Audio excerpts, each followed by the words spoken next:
Good evening, everybody, and welcome to Zeeland Stadium in Zeeland, Michigan.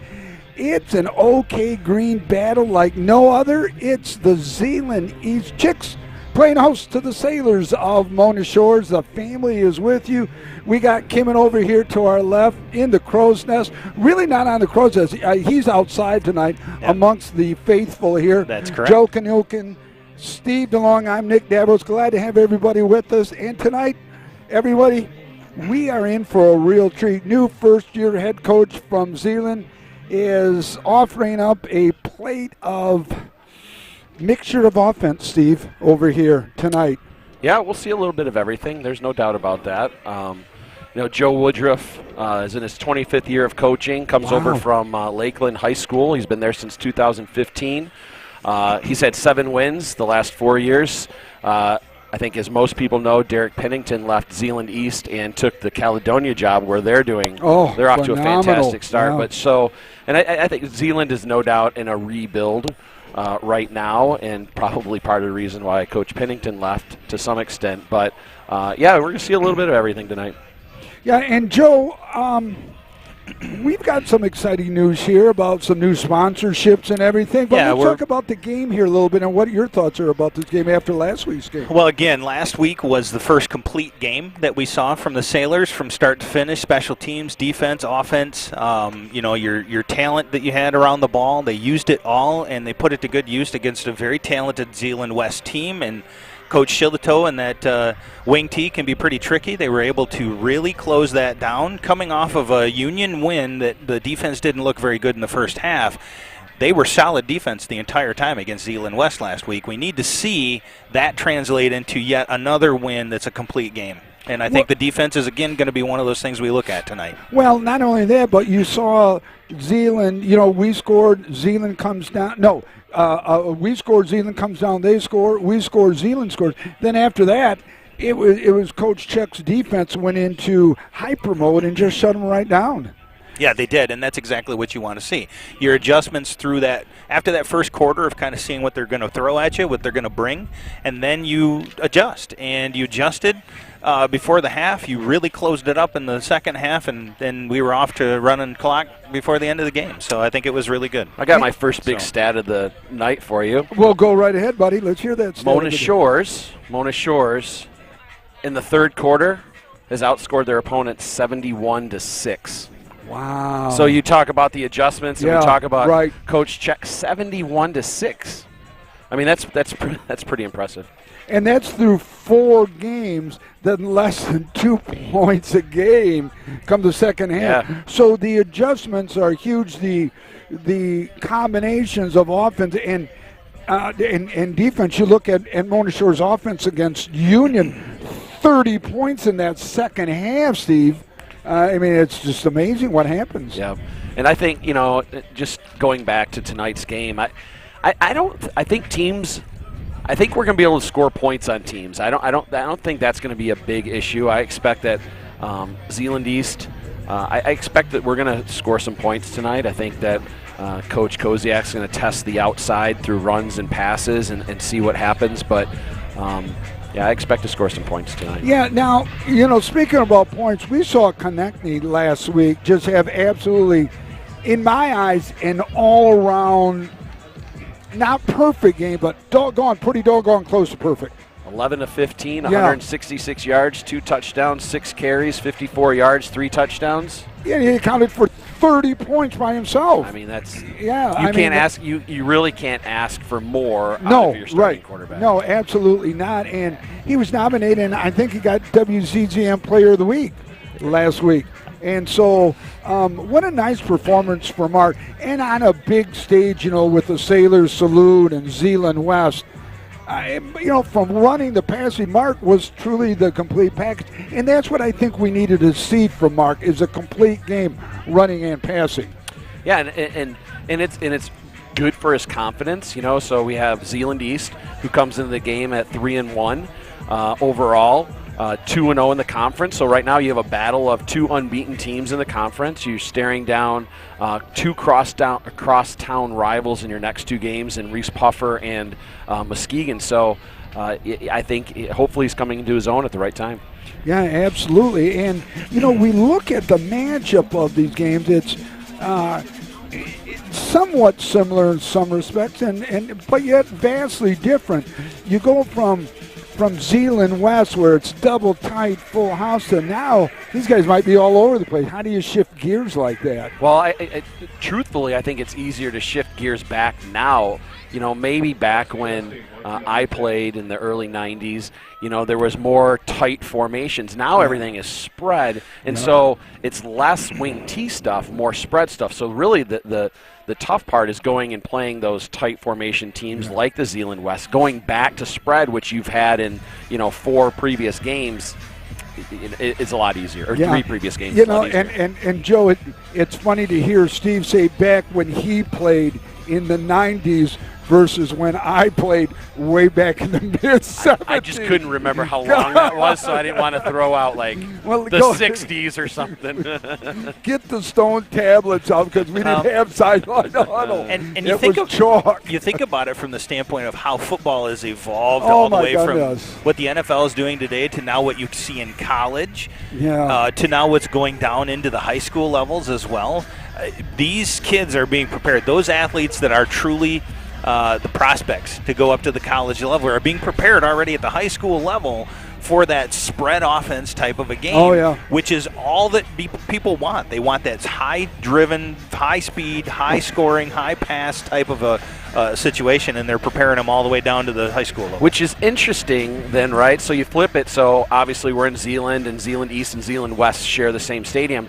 That John Shillito of Zeeland West, although they clearly had an off night and we had a great night last week, but he's able to get those kids to buy into the wing T system and be so darn successful at it. And not be, but successful year in and year out. I mean, when's the last time you saw John have a down year? And I don't even know what a down year is for him. But if you're not running a play every 15 to 20 seconds, you're wasting too much time in this day. But yet we watched Silito last week do an 8-minute drive, walk back to the huddle, walk up to the line, walk, and just his offense is part of his defense. Is what it is. No question about it. For sure. It makes the game very, very short. And if you don't have time, boy, you better score right away or you may be in trouble. Which thankfully we did. Yeah, right, exactly. Here, we're broadcasting from a different location. Usually we're inside of a press box where it's nice and a lot of other people. Kim, if you can draw back and kind of take a look at the entire thing we've got here. Yeah, we're outside, and it really is. I'm going to be honest, I love being outside near the people here. And the view's spectacular, and we've got a lot of room, which is really nice. And I got the athletic director, he was the one that arranged for the tent for us in case there's any rain. Really, they rolled the red carpet out for us. This is an excellent spot to be able to sit here and broadcast a game from. So Zeeland East provided the tent? Yeah, this is all their stuff. Wow, this is Table, that might tent, something we might have to get down the road. Absolutely. Too. And wait a second, would you be saying it's nice to be sitting outside if it was snowing outside? No, I'm saying today is a beautiful day. Okay. Today, right now, again, Steve. That's something we can both agree on, though. Well, no, exactly, we can agree. But you two, as far as weather goes, are just about cut from the same cloth. Yes, we are. Yeah.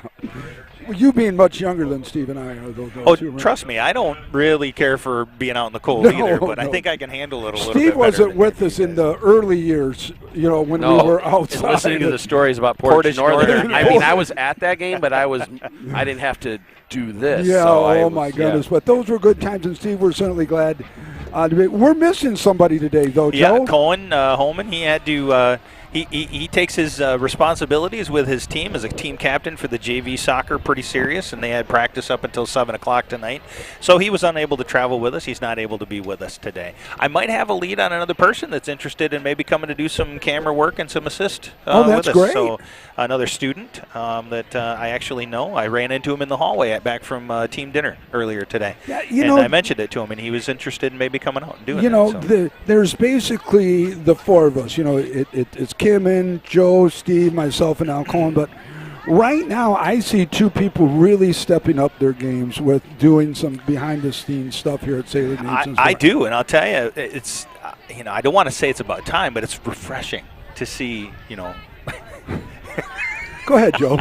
Go ahead. You walked right into that. I was trying to get Steve sucked into this one. No, absolutely. I'll tell you what. I just was and I don't want to go as far as to announce necessarily yet the sponsorships that you guys were able to secure, but by next week I think we should have that dialed in. Yep. We should have all the paperwork, all the legalities. And we're excited about that. It's really going to help. Again, any type of donations and sponsorships that we take for Sailor Nation Sports Network, it all goes into what we do for this broadcast. And Kimmin is looking at, zoom out just a little bit, Kimmin, if you would. You look at all this stuff that we have sitting here, these antennas, these cameras, the camera and the tripod that Kimmin is using, all of this stuff, all of the sound equipment, all of the video capture equipment, between some of the major sponsors such as the Sailor Classic, all the way down to the individuals that have donated money, have made this happen, have made it happen for you to be able to watch this game, listen to the games that we only do audio only. Really, you guys are the ones that made this, and we're just happy to be able to sit behind it and bring it to you. So, and speaking of audio, isn't it nice that we've been able to do all the games live this year? The broadcast, it's funny. We were talking about that at dinner tonight. Smiled on us, yes, they really have. And then for sure the next 2 weeks because we're at home, right? So those of you, just a refresher, this is an away game, and if everything would have been the way that it was supposed to, we would be doing this game audio only. Up until yesterday, we were under that impression that we would be. But they had some trouble with their Pixelot camera here at the stadium, which means that they can't provide their own broadcast. Athletic director contacted our athletic director, Todd Conrad. He quick sent me a text and said, plan on doing video. So here we are. We're ready to go, and it's a lot more fun to be able to do video as well. Sure is. The days of the radio, they're nice. But Steve, being the newbie that he just doesn't know the power of the Greek God. So I did talk to the boys the other night, and they shined their wonderful heads on to it. Steve, before we go any farther here, you've got some interesting stats and keys to the game. We got about 6.5 minutes. Let's get into those so we have a little bit of time to talk about and analyze, because sometimes I don't give you enough time, Steve. No, so we talked a little bit early at the opening of the broadcast about Zeeland being in a little bit of a rebuild. It's kind of ironic. Zeeland's made the playoffs. Zeeland East has made the playoffs 10 of the past 11 years. So, it's not like, and right now they start off 3-1. So I'm saying they're in a rebuild. Maybe I'm saying that, and I shouldn't even be saying that because they're 3-1. So I guess shame on me. But anyway, so. Coach Woodruff, we talked about his 25 years of coaching. He spent time as an assistant at Okemos. He was a head coach at Remus Chip Hills. He's been at Comstock Park. He went down to Florida. He's been in Greensboro, North Carolina. He's been in a lot of different places. Lakeland last has a lot of experience. But this team is young. If you look at the roster, this is a young team. But you're going to see the typical things that you see in a spread team. You're going to see the H-back. On defense, you're going to see in the H-backs that tight end that goes in motion. You're going to see some delayed blitzes on defense. And they also have one of the top 35 players in the state of Michigan in Tag Bonema, who is a Western Michigan recruit. They also have, and I tell you, I watched a lot of film this week, and I'm really high on this guy, Shea Hunderman. You'll see him tonight. He's number 3, and one of the keys, and I'm going to talk about in a second, is the fact that I think he has to get 15 to 20 touches a game. He's electric, and they just have a hard time getting him the ball. And so it'll be fun to watch.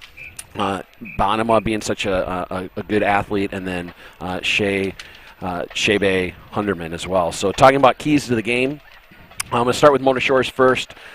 First key to the game is, just like last week, Mona Shores has to get up early so they can control the pace of the game. I think once Mona Shores got up last week, the whole complexion of the game changed.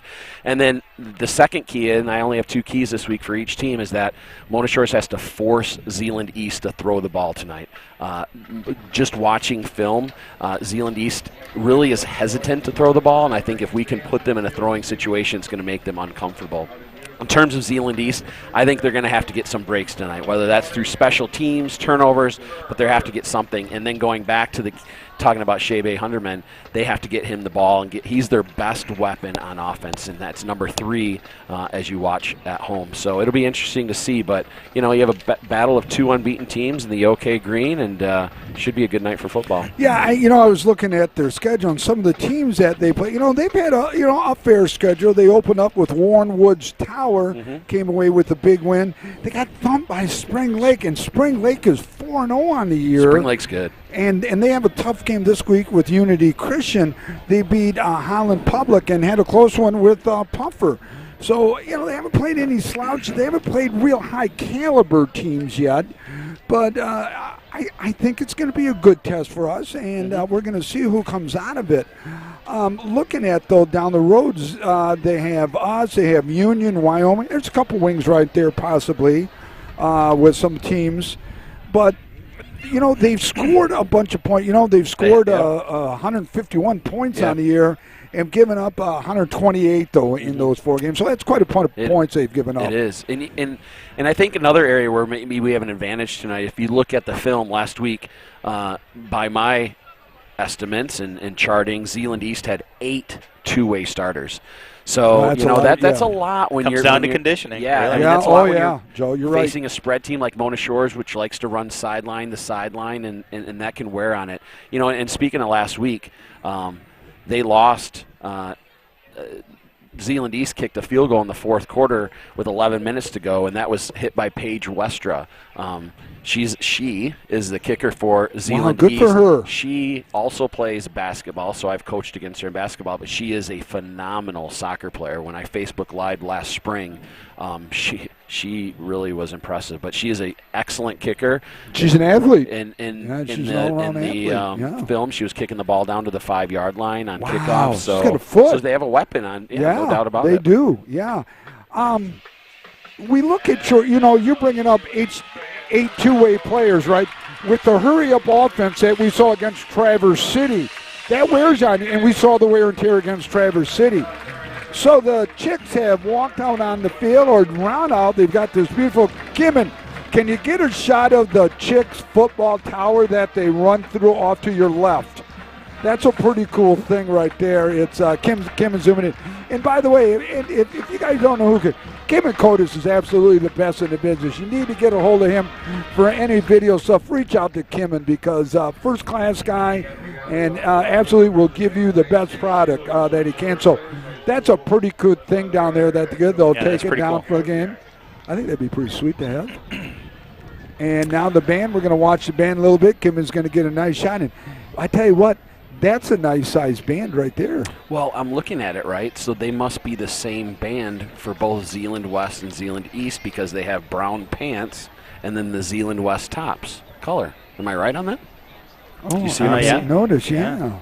So I bet. I wonder. It's a combined band, honestly, it would make sense Yeah. because they're only coming to the home games. Right. So, yeah, it probably is. And they attend the same school. Sure. I mean, Zeeland West and Zeeland East Right. players sit in the same classroom on game days with each other. They do?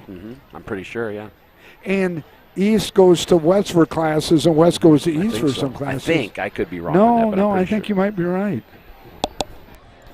See, Steve, that's why we brought you on here, because you notice these little finer details on top of the band helmets. Yeah. We're going to take a quick moment to pause, let you listen to the national anthem. Here we are at Zeeland Stadium. The Zeeland High Marching Band.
Thank you, fans. I tell you what, I don't think there's a better song in the world than I feel that way too. It's just a wonderful song and well played by the Zeeland band out there. I'd like to thank everybody joining us so far. It looks like we've got, let's take a look here, 112 people so far here from the John Vandervelde Nexus Realty broadcast booth here at Zeeland Stadium. Zeeland East and West play here tonight. The Zeeland East Chicks are playing host to our Mona Shore Sailors. And Zeeland West is just up the highway there, and they're at your school. They're at Puffer sure tonight. Yes. And I'll bet they come playing with a chip on their shoulder against Puffer after last year. Oh, I bet they do too. Well, I don't think I'd want to be Puffer.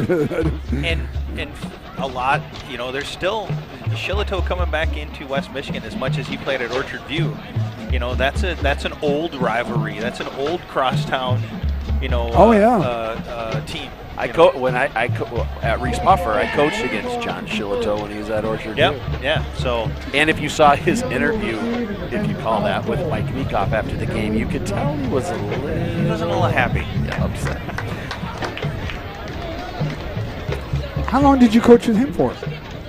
I coached against. For how long? How long did you coach at Puffer for? I think I was there for 7 years. 7 and years? I went over to Fruitport for 3, and then I came, maybe a little longer, and then maybe 8, and then I went over to Fruitport for 3 with Steve Olson and came back. Tim Odette took the job at Puffer for Your best 2 years, though, were 99 and 2000. Absolutely. All right, so it looks like the Sailors have won the toss, and they will defer to the second half. And they're going to tee it up at the 40-yard line, and they're going to be heading from left to right on your television dial, computer dial, it is nice cell to phone. be live stream, full live stream tonight.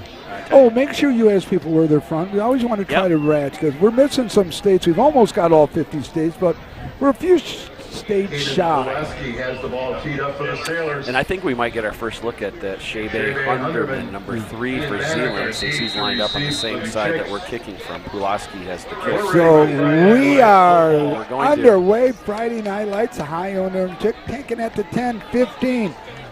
Runs back to the 15, try to get out to the 20. He's going to be pushed out of bounds around the 22-yard line. Pushed out of bounds by number 21 in your program. That's Kewan Farnham. So it'll be 1st and 10 for the Chips at their own. They're marking it at the 23-yard line. So that's a nice kick. Yep. Good coverage. And he was kicking into the wind. We've got the student section right down in front of us. Looks like they're going to be pretty active tonight. Oh, yeah. It looks like some Western theme. Tonight, yeah. So they've come out in a tighter formation to begin with, only one receiver. They might shift out of it. My guess is you'll see some sort of a shift to the right. Got tight end got unbalanced to the left here. And Hunderman's in the backfield, which we need to get him some touches. So it's a double H-back look here, offset to the right, fullback offset to the He's trying to outflank him. left here. He's going to get a little run. Oh, nice stick right there. Farnham. Farnham Hunderman with the carry. He's going to pick up about, we'll make it 2, brings up 2nd down and 8, Steve, out of the double H-back, offset to the left that time. Good start. Yeah. And we took a look at that at the Lake Michigan Insurance Instant replay. Good start. Yeah, double H-back, offset to the left. Fullback is to the right of the quarterback. Hand signals coming in from the side. Interesting. So would the power side, Steve, be with the double H-back or to wide side? I'd say double H-back. I would too, because you got more offensive line. And I think Drew is on this side, so I think they're telling you defensively that's the strong side. Taking a lot of time here. It looks like he's changing the play, the quarterback. Low snap. Quarterback has to roll out. Looks like he's going to be tackled. He gets back to the original line of scrimmage, so that was a low snap right there. Lenardowitz on the tackle. Yeah, Jeffrey Lenardowitz, the senior Mike linebacker. And I'm going to tell you, I think that if we force Zeeland East to pass, have to throw the ball tonight, that will play right into our hands. Yep. Leonardo at 6'1", 210 pounds. Again, double H-back offset to the left, fullback to the right. We got a split end off to the right side in motion from left to right. One of the H-backs. Quarterback is rolling out to the right. Got a little flare pass out there. Looks like they're going to give him the first down, though, at the 35-yard line. Nick Williams. Defensively last week for Zeeland, Nick Williams, who's caught the ball, had 13 tackles. So obviously he's a player that they rely on pretty strongly. It's a good rollout pass, I'll tell you what. It's a great call. Yeah. Very good call. Saw that play last night in our JV game. We'll get into some things like that. Again, double H-back offset to the left. Fullback off to the right. Seems to have been the base formation right now for the first 4 plays. 9:47 counting down here in this opening quarter. Zeeland Stadium. Going to get a little take to the fullback. Fullback is going to try to spin, do a 360. And he's going to gain about 1 with the fullback on that right side, trying to pull and lead through. Millis on the tackle. So far, there is not a lot of room in that interior for them to run. No, to run the ball. Kemper Millis, 5'11", 311 pounds of love, the senior. Two-way starter, was a two-way starter last year on the 2-time state championship team. Some rotations, number 16 coming in. Looks like we're going to have a change in formation here. Looks like quarterback. So the quarterback went to the sideline to get the play. Double H-back offset to the right. Fullback is off to the right. So be almost trips to the right, split left. Sailors in the triangle defense. Quarterback rolling out to the right. He's going to go right side in the drag. And it is defended there by number. Steve, what number do we got there? Is that 12? No. I missed the number. Let's take a look on the Lake Michigan Insurance instant replay, see if we can capture it. It was definitely a very good defensive play. Yeah. Rolling out to his right, throws it down here, and that's right there. You got a number for looks me? like I didn't capture it. No, I know. It's so hard to see from here with those numbers. So it's going to bring up a 3rd and 9, 8:48 counting down there. Here in the first quarter. Twins to the top, twins to the bottom. Fullback's going to be offset to the right of the quarterback. Zeeland East is certainly in no hurry either. No, they are taking a boatload of time. So it's a spread look. Quarterback back to pass right now. Sees a receiver downfield across the middle on the drag.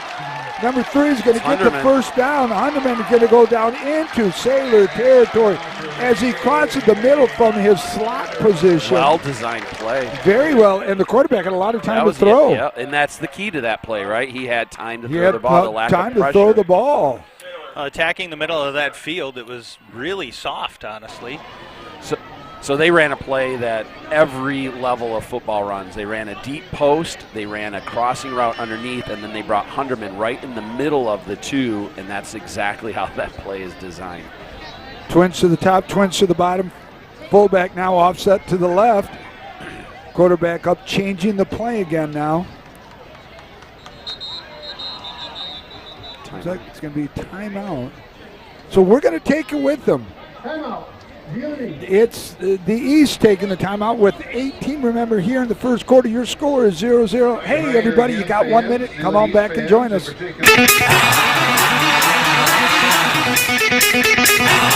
is our house. We can find your house.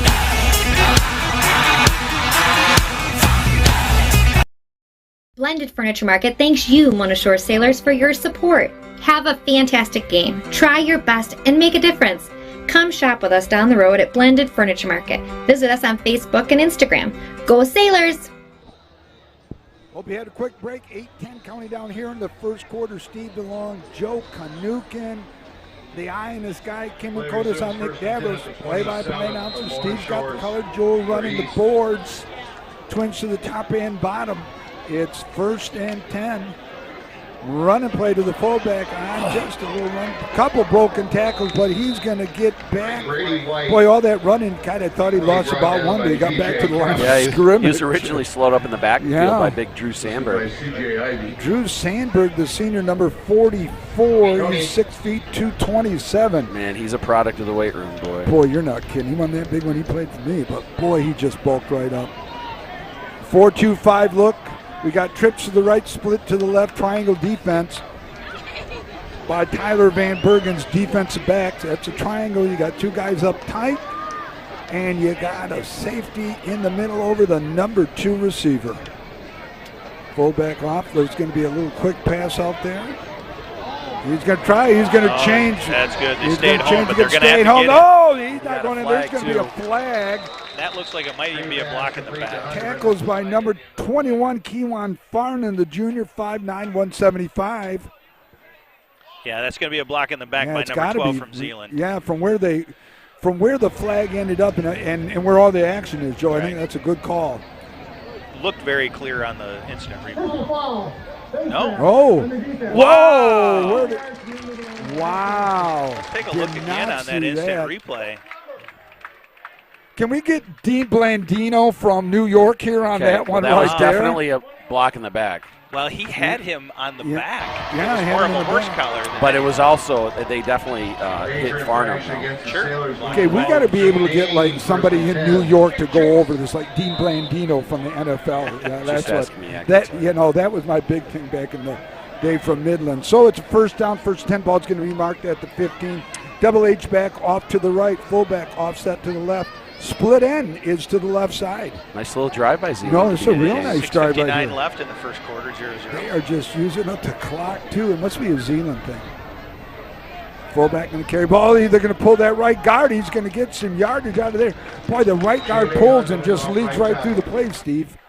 So one of the things I said in my keys was that Hunderman had to touch the ball 15 to 20 times on this drive. He's touched the ball 5 times, and that doesn't count the kickoff return he had 2. So they're right using on the their number best that you athlete. said that he needs to touch the ball. Second 7.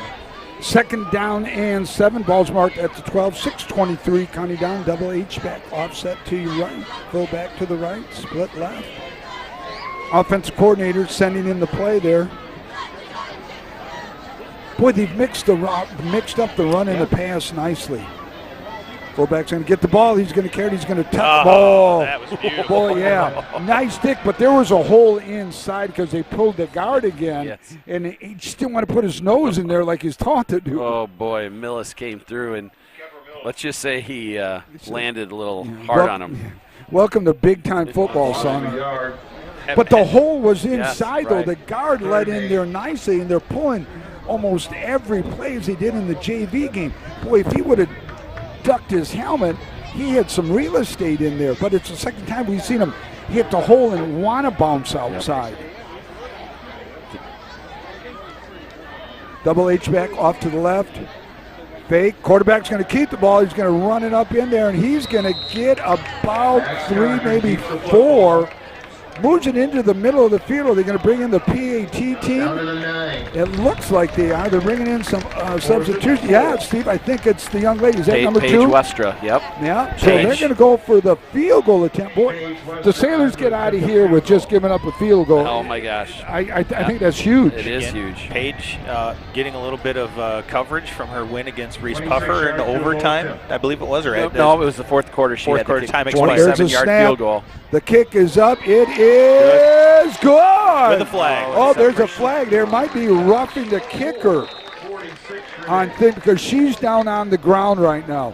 Personal foul. Yep. So that's an automatic first down.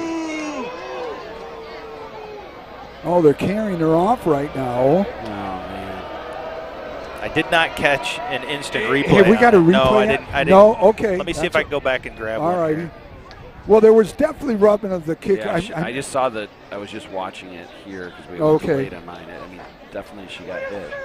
Well, I don't think it was intentional No, by any stretch of the They were going for a block. They were very close Right. at it, and I think they came across.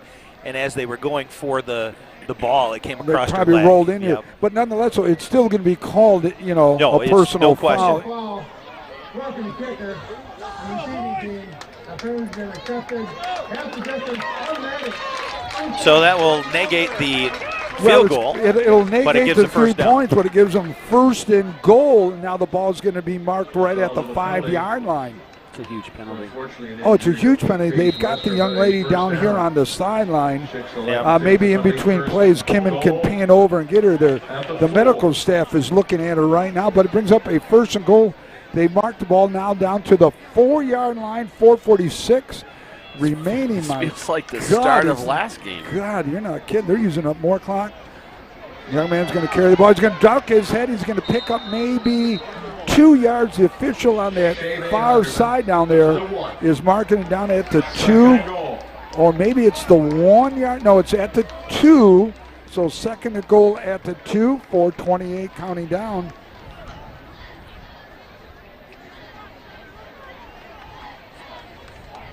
Double H-back to the right, fullback offset to the left. We got splits to the left. Fullback going to carry the ball. Quarterback's going to carry the ball, drops his head. He's in for a touchdown. The Chicks have scored with 4:09 remaining here in the first quarter. That's only a 7-minute, 51-second drive. That was a really good drive. I mean, That they was a mixed great in the drive. run, the pass. I mean, they did have a little bit of trouble running the ball.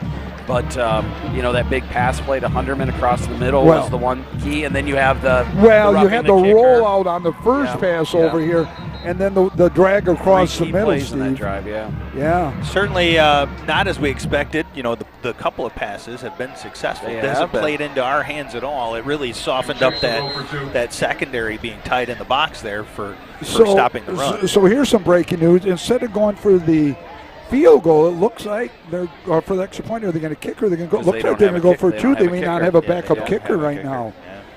From the looks of it in pregame, it did not look like No, that. so, okay, we got trips to the right, split to the left. Quarterback's going to roll out to the right. Got a lot of real estate. He's got to drag across the middle, and it is good. So a low pass at the length is combined for a 2-point conversion. And Steve, thoughts on that drive? It was a well-executed drive. I mean, we had the roughing the kicker, but overall, I mean, that was a when you can take that much time off the clock. It's a good drive. Yeah. 7 minutes, 51 seconds. Thank you very much. I mean, that was you would almost, if you were looking at that drive that ultimately ended up in 8 points, you would think that was a Shillito drive. No, right exactly. I was thinking the same thing. John Shillito might want to look at this drive right here. Maybe. You tell me that. No. I'm just saying, I'm just saying here, It's a Zeeland thing, Nick. It's it's got to be a Zeeland thing right here. So I'd like to thank the 227 people we have joining us here from the John Vandervelde and Nexus Realty broadcast booth here at Zeeland Stadium. Join us. I know that there's some Zeeland fans, I'm sure, as well as our faithful Mona Shore Sailor fans. It's a beautiful night for football so far, but your Sailors are playing from behind. Yes, they are, as they did last week a little bit. And if you're out there, and if you're watching us, you can let us know where you're from. We kind of chronicle everything. We do have a couple people. Alrighty. Minnesota, Bryce Sicking of Minnesota. We've got, let's see, Muskegon from this week, but New York last weekend. Oh, there we go. So kickoff. Again, it's going to be a slow roller. It's going to take a high bounce. It's going to take at the 20. And he's going to slip and fall at about the 32-yard line. First and 10, Mona Shores. It's going to be Mark C.J. Ivy on the return. It's going to be on the far sideline over there on the Mona Shores. Mark Konechny, the quarterback. Elijah Johnson will be your fullback. Who do we got at skills there, Steve? We got Dimitri Roberson. Dimitri, newly committed to Wayne State this week. So you got C.J. Ivy and Jalen Vinton. Yep. There's a little pitch. Oh, a little bobble over there. So what happened there is the motion. Vinton went in motion, and he didn't start his motion soon enough, or Mark snapped the ball too soon, and so the timing of that was totally off. Sam Wahlberg in at center right there, so maybe a little miscommunication with the snap between the quarterback and center. Twins to the top and bottom. Ivy in motion. Going to go around the left side. He's going to get back to the line of scrimmage with a gain of about 4. It'll be 3rd and 6 for the Sailors. We are outside here among the faithful of Zeeland. It's kind of like the hen house then, because they're the chicks, right? This would be the hen house then? It could be. Okay, nobody's Could be, laughing yeah. at the. Okay, It could well, be. Yeah, It could be. Well, that was a foul joke if I've ever heard one before. Man, I'll tell you. We've got motion, trips to the right. Konechny with a little quick pit. Boy, does he fall. Dimitri fakes one around that left side. First down. Dimitri is going to get the first down and run out of bounds at the 47-yard line. Good blocking by Ivy out there Yeah. as well. That Konechny's got one heck of a good snap on that ball to get it out to the outside like It's that. on a frozen rope. It I'll is. tell you, it's a joy to work, Martin. Well, he spent a lot of time this summer. Had his private quarterback coach worked on it. It's paying dividends. Trips left, split right. Johnson, the fullback, another little pass out there. Bobbled. Going to break one tackle, break another tackle off, down into Chick territory. It's going to be tackled at around the 36-yard line. I do think in watching film and it definitely Matt will exploit the outside to some extent. Spring Lake really took it too when they played. It's coming back on Zeeland. a. Sorry, What do we got, a hold? Probably. it was a hold. Holding. Didn't mean to interrupt you there, Steve. No, you're good. Sorry. No. I just think they're going to attack the outside tonight. But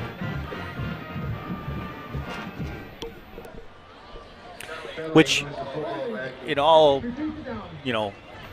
expectation should soften up that center of the field if they continue to go. Zeeland running a 3-4 defense. It's 3 down linemen, 4 linebackers in motion. Little counter off that left side.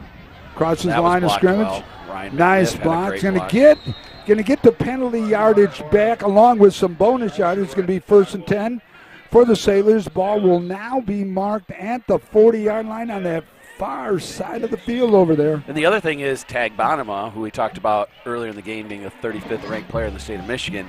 He mans that middle linebacker position. He's a so, big boy. It makes sense to soften up as, we talked about, and then, hit inside occasionally as he starts peeking to the outside. Well, Bonham, he's a good-sized kid. You're looking at 6'2", 6'3", Mike linebacker, I think. He's a good-sized kid. 6'5", 225. Yeah, I'm a little off here. 6'5", 225. And you said he's what? Getting recruited by? He committed to Western. To Western? Yeah. Yeah, he's a good-sized kid. It's almost the same lines that old Beefcake there, Wahlberg. Yeah. Ended up doing. He initially had committed to Western and then ended up going down to Purdue. To Purdue, yep. Same size, you're Yeah, talking about and yeah. everything else. So Yeah, and Jacob's going to be graduating in 3.5 years with 4 years of eligibility left practically because of the redshirt year and then the COVID year. Yes. So it's going to bring 3rd and 2, 150 remaining here in the first quarter. An action-filled third quarter with the Chicks up 8-0 on a long, about 75-yard drive. Twins to the top, fullback offset, H-back offset to the right. Konechny's going to carry the ball. Konechny's going to get the first down. pretty close. Boy, it's close. The official's marking it right on the line right there, Steve, at the 30. So we're going to see. No, the officials give it to him. So 1st and 10, Mona Shores, ball's marked at the 30. So would you have believed at the beginning of the year if I told you 4 games into the season that Mark Konechny would be the leading rusher for Mona Shores? No, With never. Farnham and Johnson coming back. Nothing against Mark, but with 2 starters essentially coming Yeah, back. right, exactly. And that's impressive because everybody wanted it to be the arm. Well, not that they wanted it, but they thought it was going to be the arm that was Konechny explosive. back. We're going to see the arm in motion right now. Big It's got a miss. receiver open, and it is broken up by the Zeeland defender, well covered by number 8.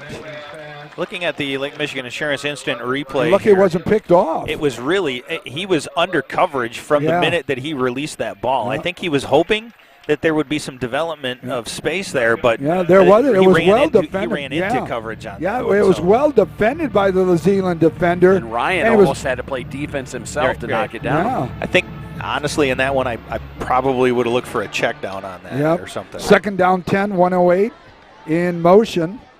The Sailors going to cut through. It's going to break one tackle. It's going to break Ivy. number Ivy carrying the ball, number 6. So Ivy, 5'10", 160. So going back to that route before, Joe, I think it was a one-person route because I looked on this side and Dimitri didn't really run his route, so I think it ended up not really having a check. It was just we're throwing it to Ryan. And those are the tough ones too. If it is a one-person route, that's your throw. You don't have trips to the left, split to the right. And it really wasn't one you could pump Johnson and fake back, off either. little pass out there to that. Well, nicely defended there. I'll tell you what. The Chicks seem to have moved up their defensive corners and safeties a little bit now because they're being exploited on that outside, like you said, Steve. Which then we might get a fake bubble throw, fake the bubble screen or. It's a nice drive by the Sailors, though. We got 20 seconds remaining here in this opening quarter. Twins to the top and bottom. Johnson offset to the right in motion. The Sailors, Keewan Farnham is going to get through. He's going to cut through in there and pick up about maybe 1, 2, 3, 4. It'll bring up a third and 1, 2, 3, 4. It'll be 3rd and 4 for the Sailors. And we've come to the end of the first quarter of action here at Zeeland Stadium. It's the Chicks up by 8. 8-0. Hey, you got a minute, everybody. Come on back when you're done. From truck beds to bed beds, we've got your home and auto covered. Combine your home and auto with Lake Michigan Insurance Agency, and you could save $650. That's like 325 gallons of gas, or 21 sets of comfy sheets. So, trust our experts to find the perfect amount of coverage for you, making sure you're covered when you need it and how you need it. We shop a variety of insurance providers, industry leaders like Citizens and Frankenmuth Insurance, to make sure you get the highest quality coverage at the lowest possible rate. In Muskegon County, trust Ryan Rozicki to start a quote for you today. Visit Ryan at our Norton Avenue office in the Park Place Shopping Center near Goodwill and Pites and Courts Restaurant, or visit lmcu.org/insurance to get started.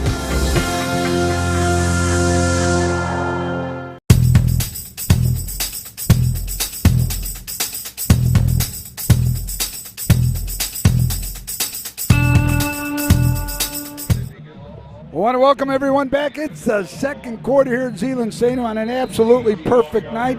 The Chicks are up 8-0, but the Sailors are marching. They are down to about the 12-yard line where it's 3rd and 4.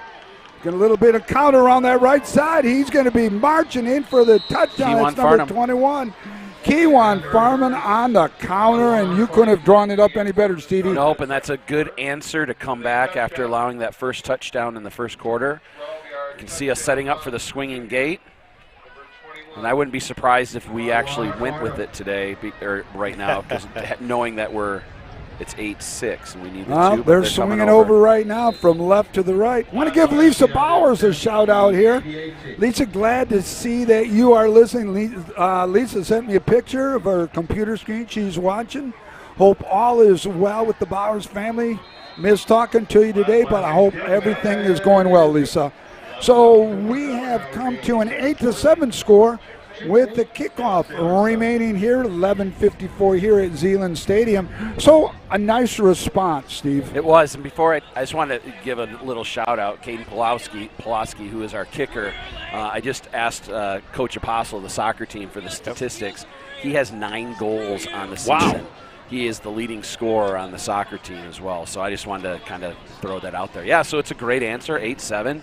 I think what we'll see is what we have a tendency to see. Coach Czech is going to have a grasp of what they're doing. He's had plenty of time now to do some adjustments, and I think you're going to see a new angle that we attack from. I go back to the Union game where we didn't have any issues with offense. It doesn't seem as though we have much of an issue with offense here, obviously. No big, breakaway situations, but we moved down the field. We scored as we expected we should. That defense, like you said, Czech is going to make some adjustments and hopefully shut down those plays. And that's great that you bring this up. In our game last night, we kicked off the Zeeland, marched downfield, mixed up the run and a pass just like this. We came back and scored, and it was 8-8 at halftime. And we made some adjustments thanks to the varsity staff as well for helping us out. But, yeah, very similar, Joe. Yep. Kickoff taken to about 5, 10, 15. Oh, he's hit at 15, crosses the 20. He's going to be marked down to about the 23-yard line. Steve, go ahead. But let's also not forget, guys, Mona Shores is the 2-time defending state champion. Yeah. They are going to get their best shot from everyone. I mean, everyone is going to be geeked and pumped to play them. So you have to so is it surprising? Maybe a little bit, but you know they're going to come out fired up, pumped up, and they're going to want to bring it to Mona Shores. Oh, for sure. 4-2-5 look. We got twins to the top, split left. Tight end is offset to the left. So we got an H-back on the left as well. And you're right. You know, you're not just playing any team now here. You're back-to-back in a division that's up from what they are, too. So, boy, there's a lot riding here. The only team we've lost to this year was King, who arguably is the best team in the state. Yeah, oh, without a question right now. H-back filling in right there. Fullback's going to get the ball. He's going to pick up about 7, maybe. We'll call it 7. Second down and 3. Now he found a little bit of room there in the center of the field there. Joey's doing what I had mentioned. You know, a couple of times he hits that hole and bounces out. He sticks his nose in there. They're pulling the guard, and he's got some real estate in there. Tight end off to the right.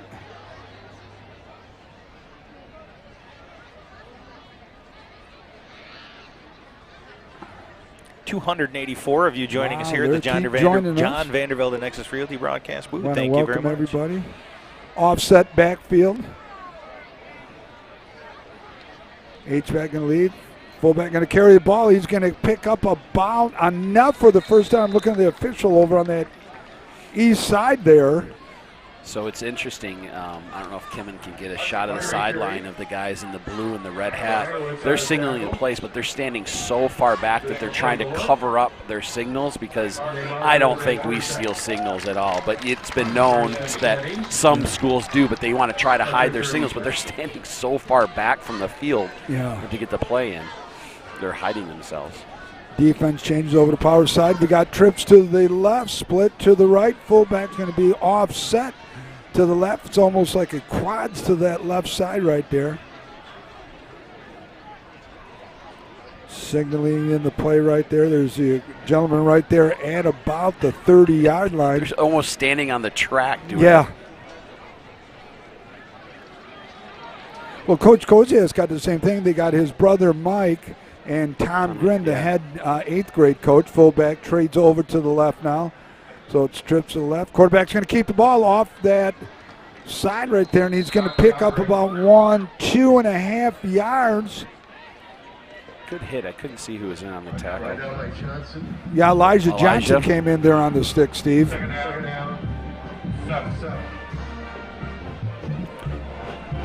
Noah just noticed he's watching the broadcast. Noah, thank you very much. He's my technical editor from afar. Of course he is. I had forgot to change our little information ticker at the bottom from the Sailor Salute last week, so Noah noticed that. Noah, you're earning your spot every single day. week. These finer points. Trips. Fullback's going to lead out. Quarterback's going to go. There's a drag across the middle, and it's caught. Down about to the 40-yard line. Is that the big tight end? It is. Coming across, dragging across the middle right there. Yeah, 45. I'll tell you what, again, it that's was not the Mike linebacker, is it? No, it is, but I don't think that's Bonema, actually, now that They had that exact same soft spot coming he across just like right they did there. in the first quarter. Yeah, he was just dragging across the middle. So we got we got wing to the right, split left, H-back off to right. So we got trips right, split left, fullback is offset to your left.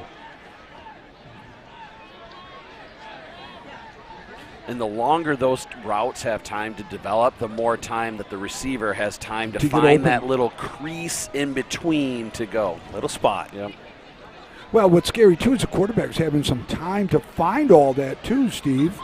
Quarterback's going to carry the ball. He's going to follow his fullback. He's going to pick up 3 on the carry, bring up a second down 7, 8:35 counting down in this second quarter. And I'll tell you, Steve, this is one fast game today. It is. There is no doubt about that. Go back. Go back to the Union game, where their quarterback, obviously he was a fantastic athlete. He's an athlete, but the passes that he was able to complete were just in that mid-level area. And Yeah, I think this right. is a little bit of film study. I think there's no question Yep. about it. Yeah, that's a great point, Joe. Yep. This quarterback is having some time. He's rolling out, which is buying him some extra time correct, as well. just like Union did. Yep. Trips right. Fullback's going to carry the ball. He's going to go around that right side. He's not going to go anywhere. Sailors saying it's not going to happen now. David Frederick, number 8, along with number 21 there, Kewan Farnham on the tackle. And we're going to put Demir in there as well. Why not? 3rd down 7:38 counting down here. Ball's going to be marked right about the 34-yard line. So this is a huge play right here. Too far for a field goal. The kicker was injured. Hopefully she's okay. And she's still sitting without a helmet on the sideline. Is she? Okay, so that may come into question. Do you punt it? I would think you might, but we're going to see after this play. 3rd and 7:17 counting down. Trips right, twins to the top, fullback offset. Quarterback's rolling out. Sees a receiver down the field. It's going to be intercepted. Jalen Vinton with the pick. It's almost as good as the punt, where it's down to about the 5. Taking a look at the Lake Michigan Insurance Incident replay. The pick. Tyler Van Bergen's got to be happy with his defensive back play now with that pick. And I'll tell you what, I think the quarterback got a little bit greedy. Their tight end was, instead of coming across to the right side, he was drifting off. Same thing on the left side. Yep. And he had a little bit of space in there, but he went to that next level, and I don't think that was the right throw. I agree with you. And he had a little bit of extra time, too, to look for one more receiver. And he threw against his body on the pass. Johnson carrying the ball. Johnson spins one way. Gilt's cranking his legs. He's going to pick up about 7. Much harder throw to make when you're running that way across your body. Oh, absolutely. Yeah, great point. 6:48 counting down here. It's 8-7. Zeeland still up by 1, but the Sailors with the pick, they had the ball, and it's 2nd down 3. Ball's at the 13-yard line. Steve, why don't you mention what we got coming up? Actually, we're ready to do this, aren't we? This is How about right after this play, Stevie? Sure. Okay. The wonder that he is, Stevie Wonder. Konechny carrying the ball. Konechny's going to break through. He's into the backfield. Oh, he's back into the secondary. He's going to get the first down all the way out to about the 33-yard line. Let's take a look at hold on a second. Lake Michigan Insurance Incident replay on this. I tell you, what a great run and power. The one thing that we didn't know, we didn't expect, is that Mark was going to be able to run with as much power as he has. He hits contact, and he doesn't stop. He's a brick house to try to break down. 200 pounds. He's a brick house. A solid 200 pounds. He's a brick. Oh, I'm sorry. I was singing the song there for a minute there. A little brick house action here. Nice pass to the outside. He's going to pick up about 8, maybe 9. All right, Steve, why don't we go to our Core Realty. All right, so this is the Troy Wasserman Core Realty Partners trivia question for all your commercial realty needs. So, what Mona Shores quarterback holds the record for most pass completions in a game? What Mona Shores quarterback holds the record for most pass completions in a game? That's the Troy Wasserman Core Realty Partners Konechny carrying the ball. Konechny's break out in the real estate right there with some bonus yardage. 5, 10, 15, 20, about 22-yard gain right there. One more time, we'll go back. Go ahead and show that one more time for our trivia question. Steve, go ahead. What Mona Shores quarterback holds the record for most pass completions in a game? In one game. One game. We will have that and answer. take some guesses on the chat, no doubt. Yeah, absolutely. Put your comments in, and let us know what your guesses are. Back to throw. Konechny down. He's got a receiver wide open. Oh my God! Was that attempted for Roberson? Yeah. That ball could have not been thrown any better. And one of the problems Biddy's having this year is the deep ball catch, the short stuff. But that was a tough one. And we watched the Lake Michigan Insurance Instant replay. It was spot on. It was absolutely spot on. Yeah, it was right on. Oh, my God. Good ball, good route. I'll tell you, Biddy wants that one back. There's no question. I bet he does. Twins to the left, split to the right. Konechny going to carry the ball. Konechny's going to get the first down, and he'll pick up about a yard or 2 extra. So Konechny picks up about 11, maybe 12 yards on the carry. 4:48 counting down. Sailors down by 1, 8-7. So we got some guesses coming in. We've got Tyree Jackson. That would be a natural one to probably throw out there with that. But I think the most impressive one is the one that guessed Steve DeLong. Yeah. I can tell you that is not the answer. See, I was going to go with Steve Long too, but not now. Got Mark Connect. That's the senior tricky. Maybe I shouldn't have said that, but that was. I don't think I would use myself as the trivia. Johnson carrying the ball. Johnson breaks one. He's going to pick up But I like about the guess. 3. All right, I've got one. Can I say it Not out yet, loud, or no. you want me to wait? Third quarter. Third Give it a quarter. guess. Okay. You got Asante in here as well. Brannigan bottom on the tackle. We got a couple of them for Tyree. It's going to be interesting to see what everybody thinks the answer, what it ends up being. I think it's during the Koziak era. That's what I think. That's what you think. Huh? Well, that's what I think, but I can't get the name because Steve said I can't. Little counter coming back. Oh, there's some real estate there. Down, breaks one tackle over in that far side. Enough for the first down. The clock's still going to keep running. 3:47 left. Let's take a look on the It's Lake another Michigan nice Insurance drive Instant going here. Replay. And again, that real estate was definitely there. I tell you, he settles in behind blockers so very well. I'm watching the stalk blockers downfield, and they're doing a great great job. Hey, want to thank Lisa Bowers and our people back here. It says, aren't we playing the Chicks? Scrolling says Ducks. Yeah, we Joe. fixed it. Yeah, Lisa, thank you very much. Glad to see that you're on top of your game tonight, Lisa. That's what makes you a favorite of mine, honey. All right, there's another first down here. Boy, I tell you what, this is a nice drive going on right here. Gains the first down.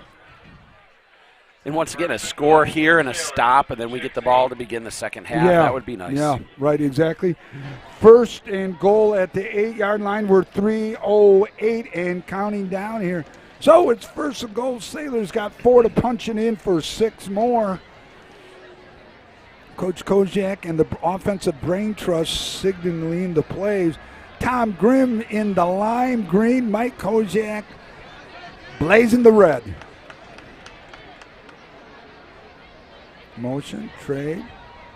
Demir. Demir can carry ball with one cut. Good Demir cut. Farnham with the cutback in for 6 more. Nice quick drive and taking care of business, Stevie. Yeah, that once again another good drive by Mona Shores. Pretty much able to do whatever they wanted to there. Wow, I tell you what, it's so impressive to watch how the lead blockers get all of that momentum of Zeeland East moving to the right, and then they seal it off, and the running back, is that Farnham? That was Farnham. Farnham just comes right back to the left and shoots right into the end zone. And let's It give was credit fantastic. to Brian Sicking, the line coach. Yes. I mean, he does a fantastic job with those kids. I mean, obviously, offensive line is one of those unheralded positions. It doesn't matter what level it is, but Brian does a fantastic job. I actually coached Brian and then coached with Brian, and not only was he a great player, but he is a fantastic coach as well. So we've come to 2:40 left here in the second quarter. Your Sailors are up 14-8. Settling in very well on offense. They were able to get themselves a turnover on the defensive side of the ball, the last Chix possession, and now your Sailors are going to be faced with another Chix attempt at offense. We're going to see whether or not they've made those adjustments. I've got another person here. My defensive coordinator, Jerry Holdren, says, hey, you're not going to give me any love. Yeah, Jerry, of course I'm going to give you some love. But he says Tyree Jackson. He's going with Tyree Jackson for Steve's little trivia question tonight. So, Jerry, I'm going to submit that to Steve, the wonder that he is DeLong. And for those that don't know, our Core Realty Partners Troy Wasserman Trivia Challenge, the answer will be given in the third quarter. There's a kick. One's going to be win-aided. It's going to go down. It's going to take a bounce at about the 5, 10. Good coverage if we make the 10. tackle. Yep. Yeah, we are, and he's Very going to nice. keep it inside the 5, inside the 20. So great job right there. Ball out to the 18. So the Chicks are going to take over with 2:33 remaining till halftime. And I tell you what, this has been an extreme. The game started. It's only been 40 minutes long. I mean, it's just flying by. And my YouTube says 350 views right now, which is phenomenal. I see 348 currently. The online view updates every once in a while, so right around 350. So we got to thank all of you for joining us here at the John Vanderbilt and Nexus Realty broadcast booth. Please let us know where you're from. Yes, let's hear it. We're tailing up. Our goal is to get all 50 states by the end of the season. And, Joe, we got to update. We do have Phoenix in there, too, by the way. We've got Arizona. Phoenix, So, and we got a flag out there on the Joe, we got to get a tally of, have we gotten any new people? Are we near the 5,000 mark? Not yet. We've crossed the 4,800 members of the Sailor Nation Sports Network Facebook group. That's where the majority of our information goes out. We try to stream to that as well as YouTube when we can. Tonight we're only on the YouTube feed due to the bandwidth that we have, and it seems to be holding pretty well. We haven't had any complaints, and it seems to be good on our end as well. But please join us, both the Facebook group page and the YouTube page, for all of the Sailor Nation Sports Network activity. Twins to the top, twins to the bottom. Got a little counter right there. Fullback's going to get the ball. And I tell you what, the defense has now made nice adjustments, I'm going to say, Steve, because the run game seems to be going nowhere at this point. It's like hit rewind on our conversations week in and week out. Yeah. Hey, the defense is settled in after their first or second drive. Here we go again. You know, it's impressive. And let's get, once again, you know, Coach Check and the job he does. You know, we talked about Brian on the line, Coach Check and his crew. Yeah, you know, you got Coach Check, you got Tyler. Oh, he's going to break one tackle to get the first down over on that far side. Well, you got Coach Check, linebacker coach, defensive coordinator, Kyle Brott, defensive line coach, Tyler Van Bergen, defensive back. You got young minds, very athletic people that know the game. And Coach Kojak's been able to keep his staff intact, which is huge. Year after year. Yeah. Now, what's unusual about that is if you have several runs to the finals like that, it means you have a solid coaching staff. And it means that they start getting headhunted by a lot of teams that are in need. Correct. Fullback carrying the ball. It's going to break one. 50, 40, 30, 20, 10, 5.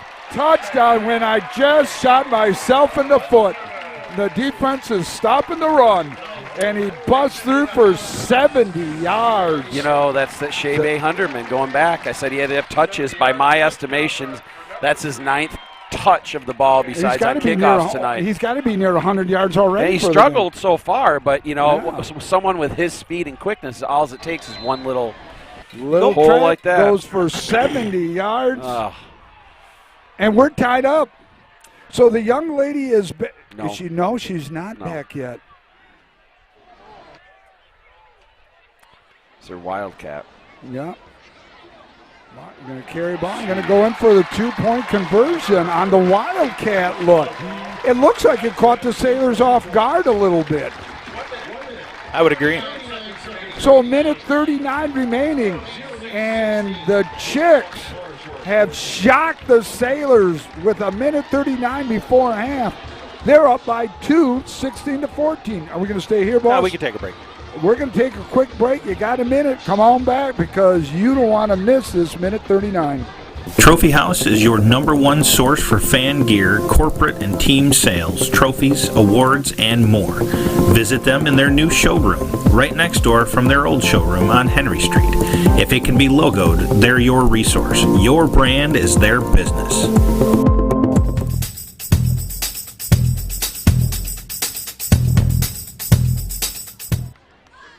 And welcome back. Want to say hi to Karen back home. She's cooking some dinner, listening to us. Karen, what's for dinner tonight? I know it's going to be good. So minute 39 remaining here. Sailors down by 2, 16-14.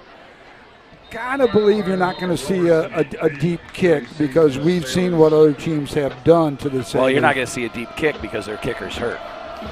Oh, that's true. Yeah. So it's the same gun. So it's going to be a little squib. They're going to get where it's going to take a bounce. He's going to break loose. Just one tackle away from going the distance. That's number 8 for the Sailors. David Frederick Jr.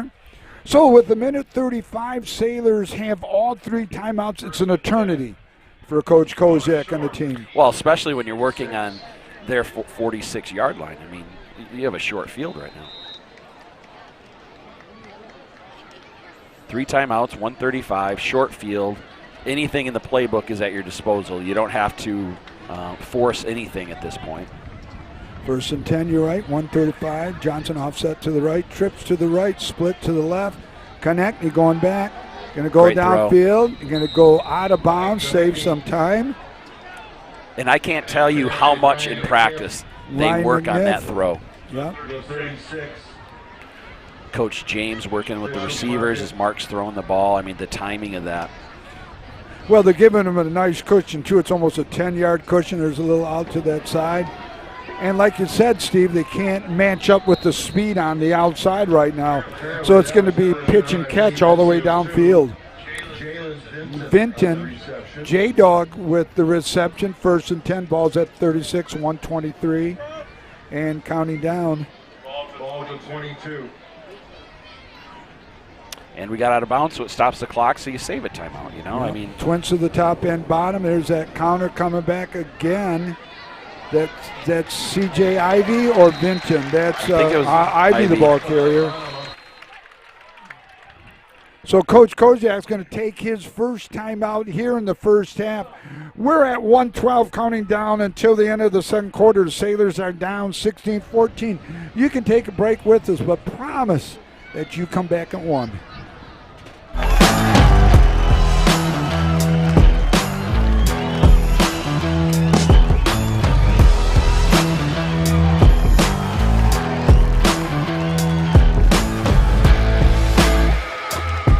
And desires to be the best. That's why champions choose Betten Baker. Search Betten Baker for a location near you.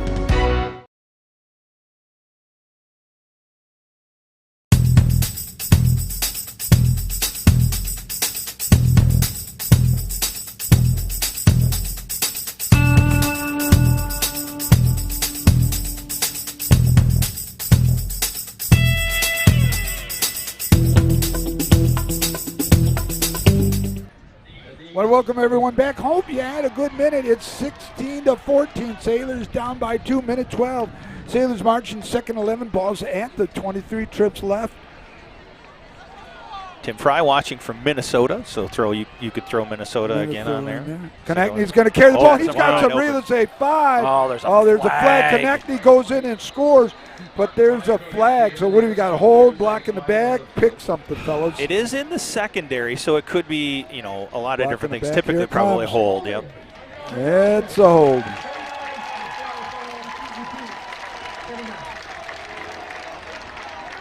There is a little hope when it's a little bit that far in that maybe it could be something like a block in the back or, a face mask or something like that. But as much room as he had to run, we had some guys that were in that second level, and that's probably where the holding occurred. And when you get your lineman to the second level, then you're facing quicker, faster people. So Right. then sometimes getting a hold and getting in that right position can make it more difficult, Right. there's no doubt. So the touchdown is negated by the holding penalty, brings up second and 21:06 counting down. Sailors still have 2 timeouts, as do the Chicks.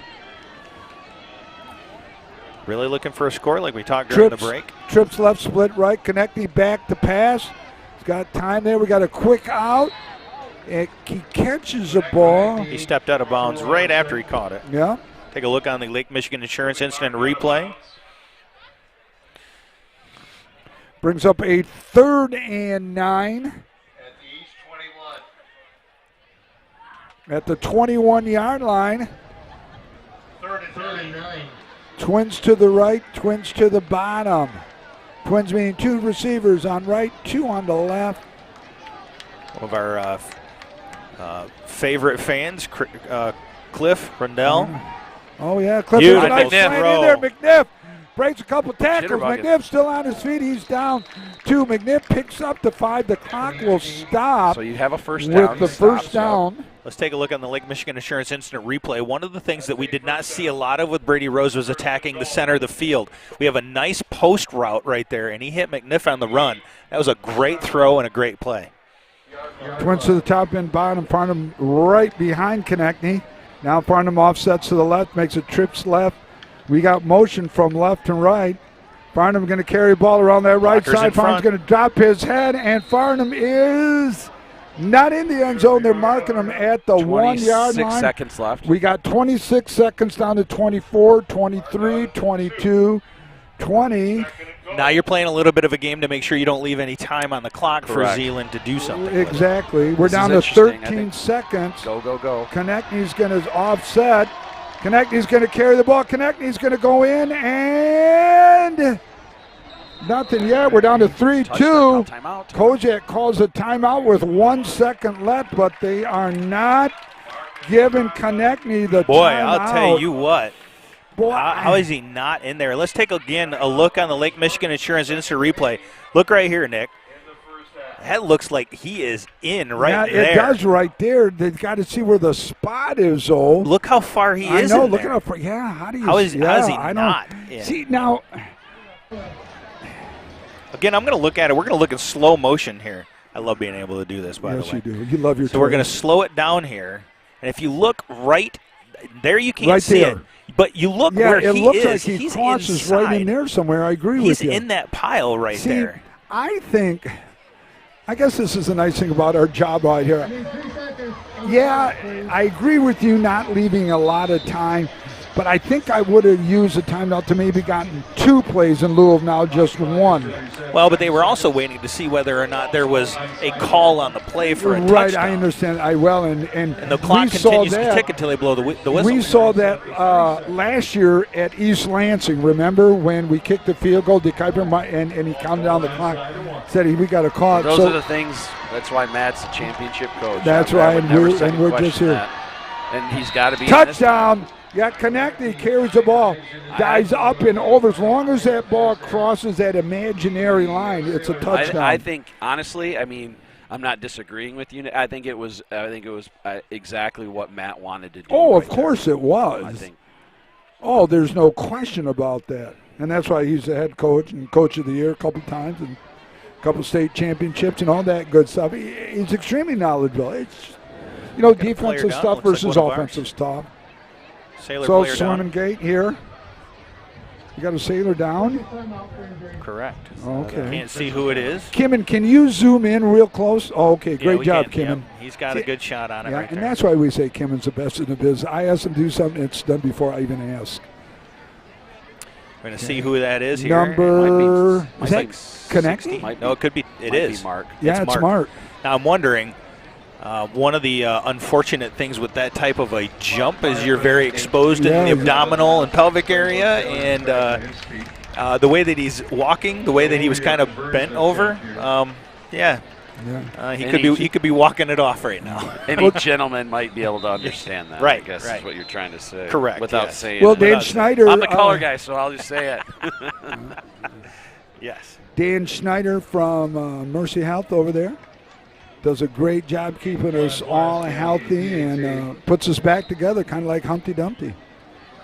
Putting us all back together when we fall off the wall. So PAT attempt coming up here. There's a snap, good. The kick, it is good. So we've come to the first half of action. OK Green Conference action here at Zeeland Stadium. Sailors are now up 21-16. They will be receiving the second half kickoff. We're going to take a halftime break. Steve, any halftime comments? Oh, hey, let's go over the question one more time, All right. buddy. So the Troy Wasserman Core Realty question is, and I've seen some good guesses on there, what Mona Shores quarterback holds the record for most pass completions in a game? One game. One game, not a season. Any hint? Most not a completion, career. not consecutive. One game. Only one hint. It's not Steve.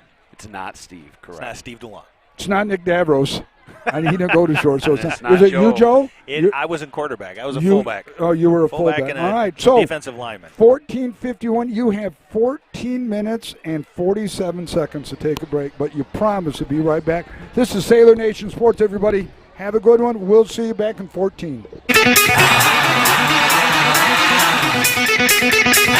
This is our house. We can find your house.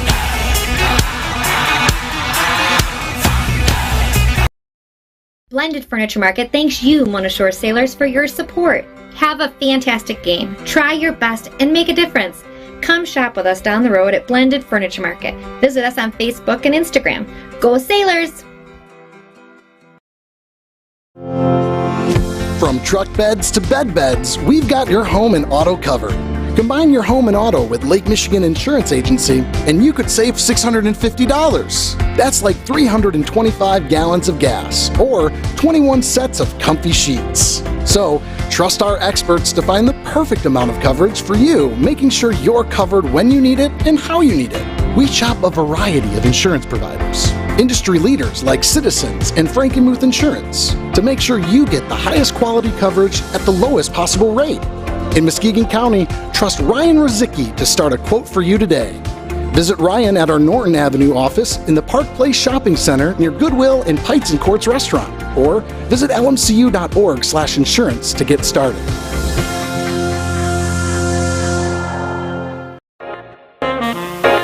Looking to buy or sell? Look no further than our broadcast booth sponsor, John Vandervelde at Nexus Realty. Give him a call at 231-759-3634 or go see him at 880 West Broadway Avenue in Muskegon. Nexus Realty, team-based real estate professionals.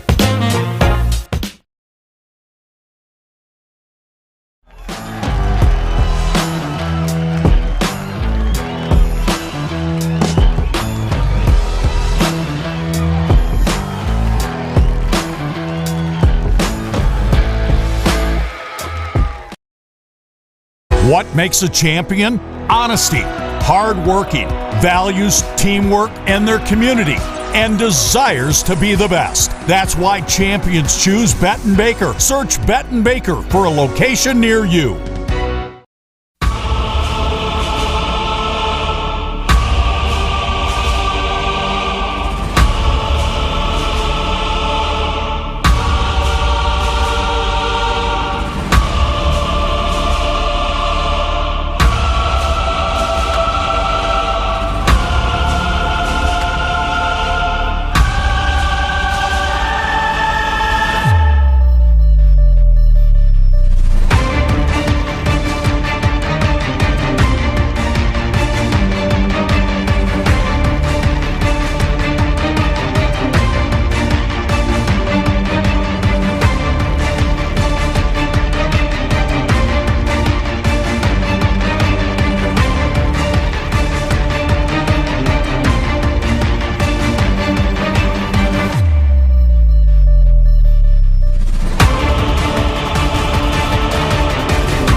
Want to welcome everybody back. Hope you had a good halftime break. We certainly did, meeting some former players and some colleagues that have come from Muskegon down to watch the game.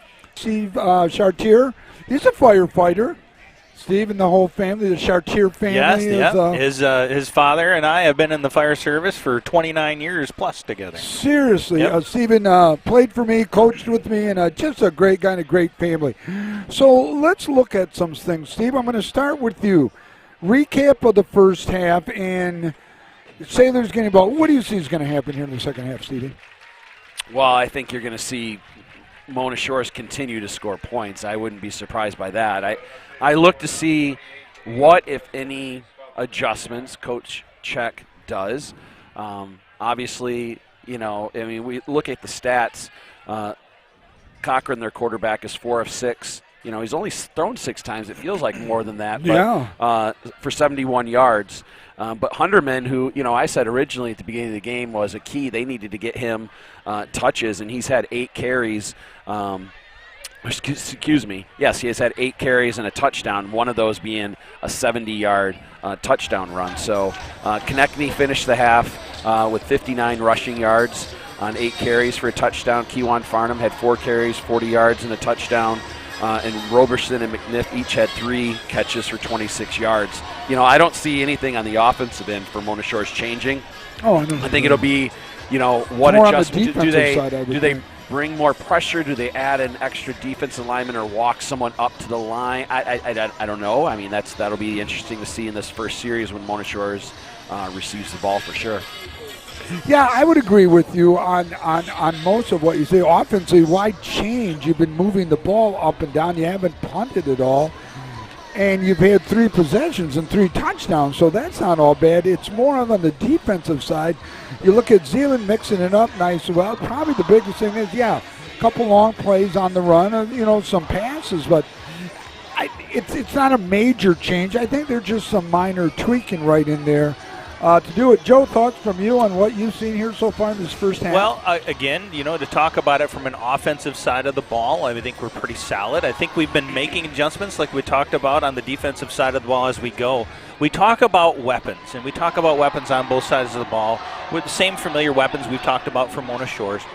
On the Zeeland East side, the weapons that we've brought up, their running back needing those touches, have been getting the touches, everything else. They're highly touted linebacker. He has been everything that he was made up to be. Been billed. But one thing, and I just looked down on the sidelines, the Zeeland East kicker, which, again, you talk about getting points, whether it's extra point, whether it's a field goal late in the game. She is no longer in uniform. So she is out of the game, and as we have seen, there really isn't much of a kicking game beyond her. So she was a big piece to this Zeeland East. I don't know if that's going to come into play. So, it will come into play. Well, it could come into play. Number one, if they have to kick off, we're going to get really good field position, number one. Number two, it comes into play, but they've gone for 2 twice, and they've gotten it. So, actually, I mean, if you look at it, they've benefited. But in terms of if they score and have to kick off, we're always going to end up with pretty good field position. Right. Just a couple scores before we get going here. Montague 14-7 over Ravenna. Ooh. Caledonia 22, who could be in our district, 22-13 over Grand Haven. Forest Hill Central also could be in ours, 38-0. Union 14-6 over Holland is the last update. Muskegon taking it to Wyoming 48-0. Granville 35-0 over Jenison, and at halftime, Zeeland West 28. Reese Puffer, next week's opponent, 8. All right, so that's your scoring update right there. We're getting ready to kick it off, and the Sailors are going to receive. Steve, you have a Zeeland roster? It's a little squib kick across the 40. Rounds that down to about the 45-yard line. And with the young lady being hurt, Steve, you brought up nicely that the kicking game is reduced greatly. Not only via the kickoff, but Kim, PAT and potential field goals. If you can look down by those Gatorade, just to the left of the Gatorade, you can see the kicker. She's on crutches. That's how bad this is. So it doesn't look like she's for sure going to be in this game. And that type of an injury when you're on crutches like that, it could be something that she might see some. So we've got the stacked eye over on that right side. I was talking to Coach Kozak during our team dinner. I go, Coach, what do you call that? Stacked. So it's a stack formation. He's got 3 receivers stacked around him. It's a nice way to set up a screen and a couple other little things off of this look right here. Twins to the top, twins to the bottom. Johnson, Eliza Johnson, the senior, is the fullback. Good to see Mark out there after got a little shaken up a little bit into the half there. 1st and 10, balls marked at the 45-yard line of the Chicks. Johnson offset to the left. In motion is Vinton. Connecting, going to go downfield. He's got to receive it. Oh! Man, I'll tell another well-thrown ball. Is that it looked like McPherson or McNiff. McNiff? I mean, Like that was to Ryan. I tell you, only where he could catch it. Is right in his hands. Just right through his hands. It went right through his hand. Mark is just throwing darts tonight. He just got to catch some of those balls. You had Biddy's Dimitri Roberson, a.k.a. Biddy, in the end zone on the long pass, and this one, Ryan down the middle brings up 2nd 10, 11-26. Ball's at the 45. Trips to the right. Tight end off to the left. Konechny's going to carry the ball. Konechny's going to get about 8 yards. We'll make it 7 according to the official here on the far west side. The push off the offensive line. I mean, somebody mentioned one time that there's not a lot of love for the offensive and defensive line. This is the skills players. You get their names all the time. Yeah. But I'll tell you what, our skill players are so fascinating simply because of the blocking that is being thrown by that offensive line.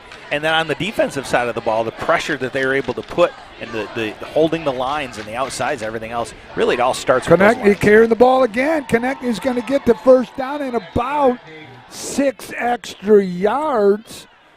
There's some late flags, some extracurriculars going on down there on that far south side. And that'll definitely be against Zeeland East. Correction on that far east side, forgive me. Looks like might be getting in front. He's getting a little chippy out there.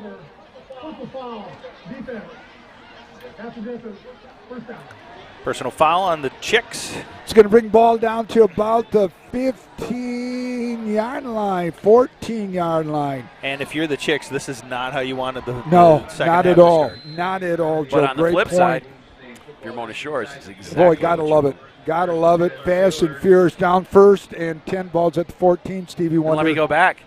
Once again, this season, we have outscored our opponent 71-6 in the 3rd quarter. Trip to the right, fullback, offset to the left, Vin in motion. Konechny's going to carry the ball. He's going to bounce to the outside. Breaks one tackle, picks maybe 6 inches. We'll see.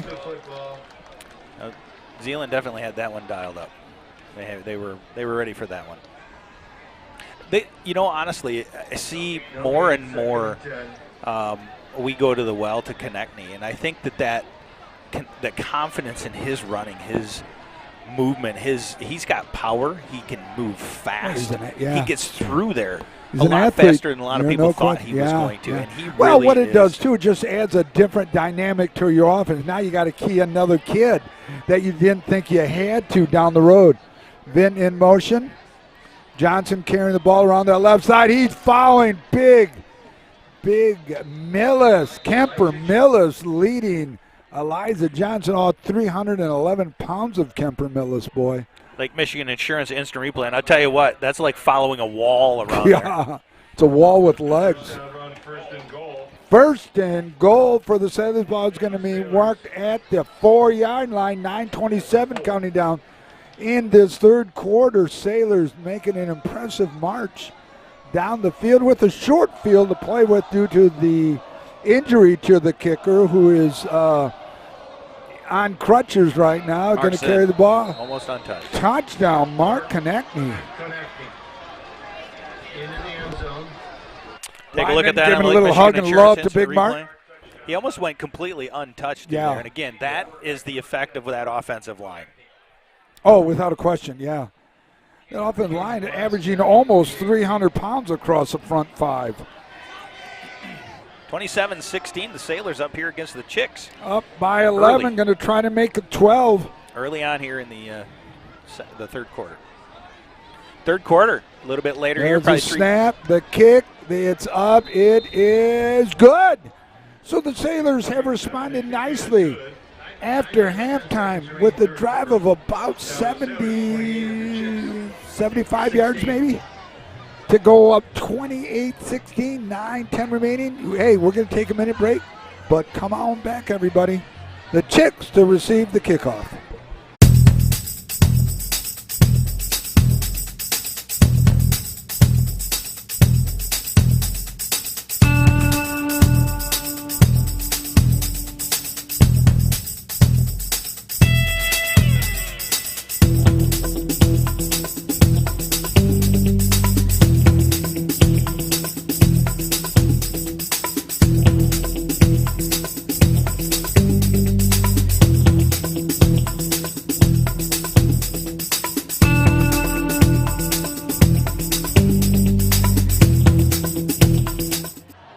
Want to welcome everyone back home. Hey, we only gave you a minute back. Make sure you're back with us here. Sailors kicking off from the 40-yard line. I'll be interested to see if they kick it to Hunderman right now, or they try to keep it away from him. Well, look at right down the middle. From hash to hash, there's nobody in the middle. Do you squib it down there? Says, heck no. I mean, we've had good coverage. It's just, yeah. And then we have a good coverage again today. Oh, this one. No, it's still good. I mean, you keep them inside the 25. That's not all bad. Flag came in from really deep. Blocking it back, maybe? Let's take a look here. Yeah, I didn't see anything in our instant replay, but. Hey, I got to tell you guys some Sailor Nation sports. Now, you see the down marker on the far south, the far east side over there? Blindside block. Oh, blindside block. Not the way you want to start the half receiver. No. Mona Shores just upgraded their down marker. It's electronic, so it glows. It's got like LED lights in it. Very cool. Very cool. They used it for the freshman and JV game last night. Bob Keller, class of 93, St. George Island, Florida this week. Ooh, what's the temperature down there in St. George? Well, he didn't say that, but he did say he watched the Dolphins with the sunrise coffee from his deck this morning. So. Oh, of course he did. Well, good for you, my friend. Thank you for joining in. I hope you're enjoying the broadcast. Trips to the right, split to the left. Fullback is offset to your left. He's going to get the ball on that sweeper on that right side, and he's just going to be bottled up for a gain of about, it looks like maybe 1. Yeah, we're going to give him 1, bring up second down and 9. Cavanis and Koziak in on the tackle for the Sailors. I tell you what, DJ Cavanis really sure has come into his position here in defense. Yeah, you look at his interception that he got in the East Lansing game, and I tell you, this year he's just been stout on that secondary. That's when you were in the Bahamas. Where were you, Puerto Rico? Yes, yeah, I think that's when you were away from us. We had to figure Puerto Rico, Bahamas, somewhere. I'll never tell. No. Fullback going to run in there, and he's going to be bottled up nicely, and he's not going to get anything on that. It's going to bring up a 3rd and 9. Sandberg in on the tackle along with Millis and Lenardowitz. So it's the money down, 3rd and 8. They gave him 8 minutes remaining here in the third quarter.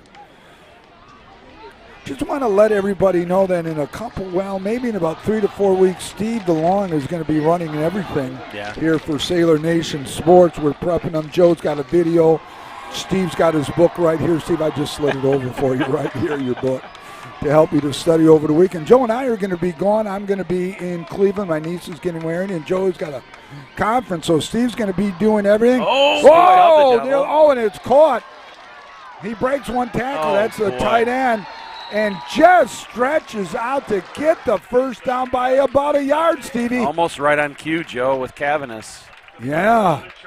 Cavanis hand was able to escape, rolling out to the left right there. Sees a big tight end dragging across the middle. Completes it, and Jets gets enough for the first down. So it'll be 1st and 10. Ball's going to be marked at the 27-15. Counting down. Good on Zeeland to keep, the quarterback to keep his head there and find that receiver coming across with that kind of pressure from Cavanis in the backfield. That was an exceptional play. Still in the base, 4-2-5. Fullback going to get the ball. Whoa! That was Oh, him again. There it is. We've got to take a look at that on the Lake Michigan DJ Insurance Cavendish. You're Instant not coming replay. this way, You Sonny. must know you were talking about him, Joe. Yeah. Watch this hit. I'm telling you, people, this is what football is all about right here. Boom. Picks him up and lays him down. Second down, 8, 6:39 counted down. DJ Cavendish, the All-State candidate again. He made first-team All-State last year as a tackle, and got to be right up there again this year. He lets his actions do all the talking, kids. 6:24 counting down. Second down and 8. Ball's at the 22. 376 people watching us right now. There we go. Quarterback going to keep the ball. He's going to pick up about a couple. We'll make it 2. It'll bring down a 3rd and 6. Oh, there's a really late flag now. I'm not sure where that's going to go. I don't know where that one is. That's the kind of flag that comes in late like that. Somebody says something, and the referee hears them saying something or some type of gesture or something like that. Yeah, a push or a shove. Oh, that is a killer. That's a killer because it's going to be a first down, automatic first down on a 10-yarder. I wonder what – it was a personal foul. What was it? I never saw anything actually occur. Yeah, because if it was said something, it'd be unsportsmanlike contact. Yeah. But, regardless, it's a huge penalty. Well, exactly right. Instead of being a money down, it's 1st and 10. Ball's going to be marked at the 30, and it gives new life for the Chicks.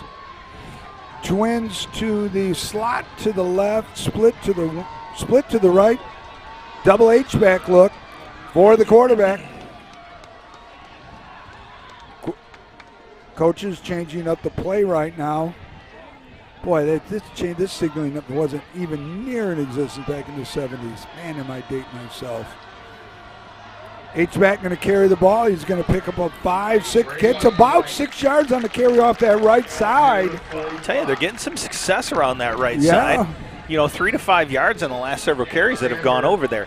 And these 5 yards to pay dirt to a first down has really left them wide open. They could run it. They could throw those passes, those mid-level passes that they've been successful with. Exactly. And White, who just carried the ball last week against Puffer, had 107 yards and 15 carries. So they're capable of doing it. Should we rename Steve to Stevie Stats instead of Steve the Wonder that he is? Steve's got all the stats. I'm impressed. Yeah. Stevie Stats. I like it, Steve. We got to get your. We don't need your approval. Oh, there's a beautiful. Yeah, there's a nice little stop play right there. Number 8. That's David Fredericks. Take a look at that in the Lake Michigan Insurance instant replay. Beautiful reads and tackles. You know what I think I'm going to do with this book before I give it to Steve? I'm going to take pictures of it with my phone. I'm going to send it to Steve so he doesn't have to, and then that way. Send him 1 page a day. A page a day. Yeah, that's what we're going to do with you, Steve. Okay, page a day. We'll probably come up with a little IEP. We can give you some extra help and stuff like that, extended time and things like that. Ooh. No, he's going to be tackled. Who is that? Is that for the loss? 35. Steven Koziak racking up the sack. It's going to move him back into a punting situation right now. And and Steven has a new number this game, 35. I believe it's to honor his grandfather, if I recall correctly. I'll tell you what, he was kind of released over on that right side of the defense, and that was the bad choice by Zeeland because once they did, he turned the burners on again in that backfield. It's a little rugby-style kick right there. It's going to be taken. Oh, and he falls down. No. Oh, it's picked up by the Sailors. Who's is that? Roderick, it looks like. Is that Vinton, number 2? Is it 2 or 8? When he slipped, the ball hit the ground. Vinton on it. No, it was neither. It was Ivy. That's Ivy, CJ Ivy then. Boy. Now let me ask you a question. It's a down by contact. When he put the ball down on the ground, that really would have. But if his knee didn't go If down. his body didn't touch him, if his knee didn't touch around or anything, it's good. Yeah, but the ball touching the ground is not. The ball causes. There's no. Okay. No. Learned something new today. Ball can't Little quick out there, Konechny. Reception on that far side going to go down. It's going to go into Zeeland territory. hard seeing the numbers from here. I do apologize for everybody out there. Steve, Mike we got Pullen. a number? That was McNiff. It's Ryan McNiff on that far side. Okay. Brings up a 1st and 10. Mike Pullen suggests Steve Cosell. Steve Cosell. I Can we- like that. Stevie I like Stats it. Cosell. I like that. Chix, 1st and 10. See, that's exactly why Sailor Nation You like is that? the That's best your nation. time frame, Nick. Yes, it was. Dandy Don, the whole gang there. Yeah. Stevie Stats Cosell. That's your new name, boy. We'll get plates, a whole 9 yards. 1st and 10. Ball's marked at the 49-yard line. Farnham carrying the ball, going around that left side. Is that a flag on that far side? I thought I saw one. Maybe not. Hope not. Bottom in on the stop. No, doesn't look like it. It's going to get down to This will mark that. about the 40. He may be about a yard short. They're going to mark him a yard short. Ball's marked at the 40. On the far east side there, over on the Sailors side of the field. 2:43 left in the third quarter, excuse me. Sailors in the base defense, twins to the top end. Farnham, the fullback. Konechny, your quarterback. Farnham offset to the left. Farnham's going to carry the ball. Makes a nice cut. He's going to get the first down and a couple extra. Steve, let's go to our trivia challenge answer. Oh, yeah. All right, so this is the Troy Wasserman Core Realty Partners trivia question for all your commercial real estate realty needs. What Mona Shores quarterback holds the record for most pass completions in a game? And I saw some correct answers. This one you could kind of Google, but some great guesses out there. The answer is from 2001 season, 30 completions. Grant Bullheis did it against East Kentwood. So I thought it might have been 30, one of the Boyd Huts. 30 completions in 2001, Grant Bullheis. Right, that was during the Don Fellows era. Don's first year was in 01 because I was at Puff from 99. Yeah, it was Don Fellows' first year. I thought, you know what, that'll be a pretty good one that's a good one. because you want to think recent. Tyree, you want to think. It's easy to think. Yeah, Travinger with the and all those successes guys. that you've seen, which is exactly where When you think went. Matt Yeah, Koziak yeah, era, right, but I'm like, exactly. let's bring back an oldie. Yeah. Well, geez, Koziak doesn't throw it nearly as much as Fellows did back in the day. We had to change our Fellows. starting times for games, for heaven's sakes. Twins to the top and bottom, 2nd and 2. Balls marked at the 24-yard line. Johnson in at the fullback. Johnson's going to carry the ball. Johnson's getting down to the 5. 4, Johnson. Elijah Johnson. Touchdown on the inside veer. I'll go with good blocking, but that was also poor tackling. We're going to look at it, the Lake Michigan Insurance Incident Replay, and it started with great blocking. But once these guys are getting into the secondary, it doesn't matter if it's Elijah Johnson, C.J. Ivey, any of these guys, Elijah, Farnham, it doesn't matter. They get into that secondary, and they're making people miss, and they are explosive. They are absolutely fast. And it all starts with that offensive line. A lot of credit goes to that offensive line. Absolutely. Kudos to that offensive line. Greg Vargas, assistant coach there, along with Brian Sickinga, given the, as the big uglies, they used to be called back in the days on ABC Sports. Keith Jackson would call them that. Wow. So again, here we are in the third quarter, 35-16, 126 left. And I'll tell you, we've been mentioning it through the night.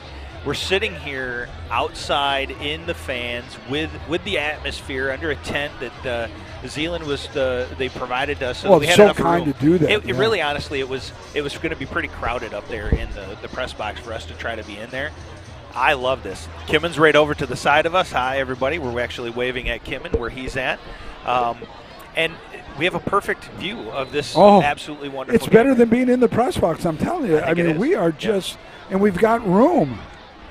Stevie Stats Cosell, kind of I like that. Although the wind is kind of wreaking havoc on all of my I'm actually game surprised prep. But it didn't die down a little bit more. But, you know. I've got my milk carton back here. If you need to use that to hold on to it, you can use my milk carton, buddy. Gosh. It's a vintage one. Let's not go So there. the Sailors are going to get ready to kick off here. And I tell you, the coverage has been very good. One of the things that was hurting last year was the kickoff coverage. It's a nice high end overhand kick. It's going to die around about the 13, across the 20, 25. And off he goes. That's some down speed to the right races. there. And he's going to go the distance. Shut my mouth, huh?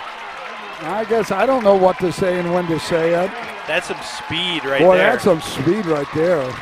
Take a look at that on the Lake Michigan Insurance Instant Replay. He blasted through any of the coverage that you had almost immediately. There's no ceiling at all. He didn't go to the outside. He went straight through the middle like a dagger and never got touched. Wow, it's like he shot out of a cannon. And we were just talking about how good the coverage looked had it been. All of a sudden, they explode for about a, 90-yard touchdown run. It probably took it at the 10-yard line. All right, so the Chicks forced to go for 2 right now, being down by 13. That brings them right back into the game, Steve. Yeah, so they put Bonham in at the Wildcat position here at quarterback. 225 or. It's a low snap. He's going to fake it. Oh, beautiful. No, and he is short. The snap caused a problem right there because he had to waste 2 steps and picking it up one, and then the second step just trying to reacclimate himself to where he was going to go. Right. So with 1:13 here in the third quarter, the Chicks explode for a 90-yard kickoff return to bring the score to within 13. They are down 35-22.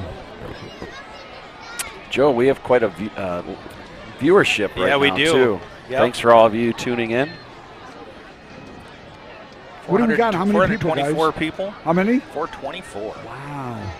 Yeah, when you say people, it's, once again, we talk about this, like you throw it on your TV, you have a Watch family party. of 3 or 4, and you have, it's pretty awesome. Hey, I wanted to share something while I got a couple of seconds. Just before I left to come here, I actually looked online because I was looking to see who had other broadcasts out there. And I was actually able to find several different scam YouTube sites that suggested that you go to their site to watch this game as well as one of them. You go in and you look at the actual profile. It was started 4 days ago, so it's scammers that are trying to get people's attention to go there. And when you get there, you can't actually watch the game. You have to click a link down in the description. So it's obviously scammers. And everybody that's out there, please make sure that you verify either with, if you're a Zeeland East fan, make sure that you are truly clicking on the links and watching the streams that you're supposed to be watching, and don't get sucked into those scams.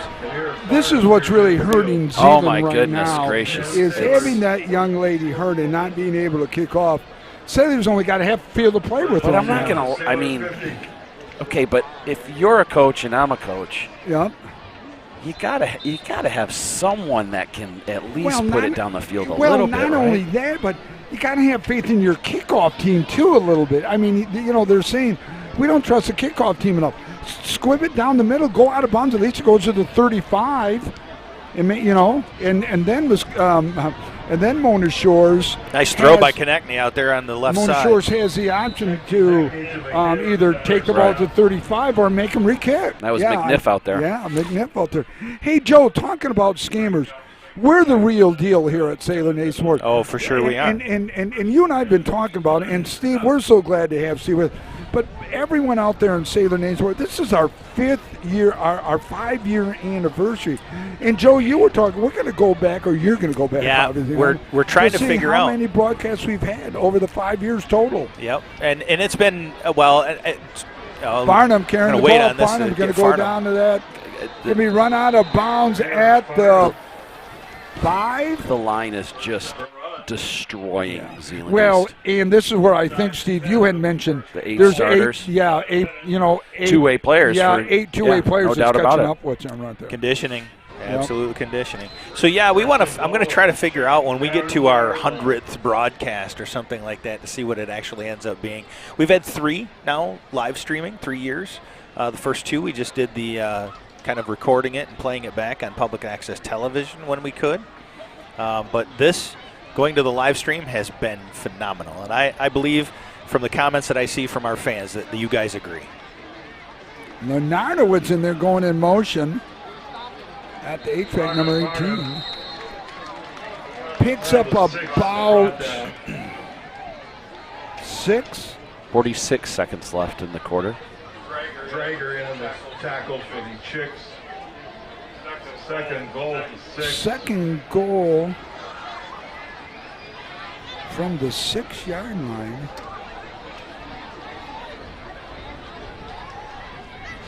Twins to the top, split to the bottom, fullback offset. Farnham carrying the ball. Farnham's going to be down to about, I'm looking at the field share on this website, down to the 2-yard line. Farnham again. Hogan on the tackle. Hogan on the tackle for the Chix. Counting Brings down up the a last 10 third and seconds goal. here. I think Coach Koziak's going to let the quarter run out. And they do. We've come to the end of the third quarter of action. It's OK Green Conference action here in Zeeland, Michigan. You're at Zeeland Stadium. Your score at the end of 3. It's Mona Shores 35, the Chix 22. We will be back in a minute. Looking to buy or sell? Look no further than our broadcast booth sponsor, John Vandervelde at Nexus Realty. Give him a call at 231-759-3634 or go see him at 880 West Broadway Avenue in Muskegon. Nexus Realty, team-based real estate professionals. From truck beds to bed beds, we've got your home and auto covered. Combine your home and auto with Lake Michigan Insurance Agency, and you could save $650. That's like 325 gallons of gas, or 21 sets of comfy sheets. So, trust our experts to find the perfect amount of coverage for you, making sure you're covered when you need it and how you need it. We shop a variety of insurance providers, industry leaders like Citizens and Frankenmuth Insurance, to make sure you get the highest quality coverage at the lowest possible rate. In Muskegon County, trust Ryan Rozicki to start a quote for you today. Visit Ryan at our Norton Avenue office in the Park Place Shopping Center near Goodwill and Pites and Courts Restaurant, or visit lmcu.org/insurance to get started.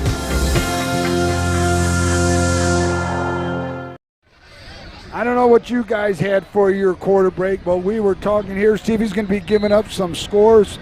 Stevie's stats is going to be giving the scores. It's 3rd and 1. Ball's at the 1-yard line. Got to believe it's going to be Konechny with the ride and the keep. We're going to find out. Konechny. No, he gives to the fullback. No, he went nowhere. He might have no. He picks up maybe a half an inch on that. Wow, that was a good stop by Zeeland. 4th and 1. Stevie Stats Cosell. God, that's a nice ring. That's going to be there forever. We've got the book right here, too. Just letting him know that the book's right here. Yeah, great stop by Zeeland East on that one. That was a whole lot of Twins movement. to the left, motion.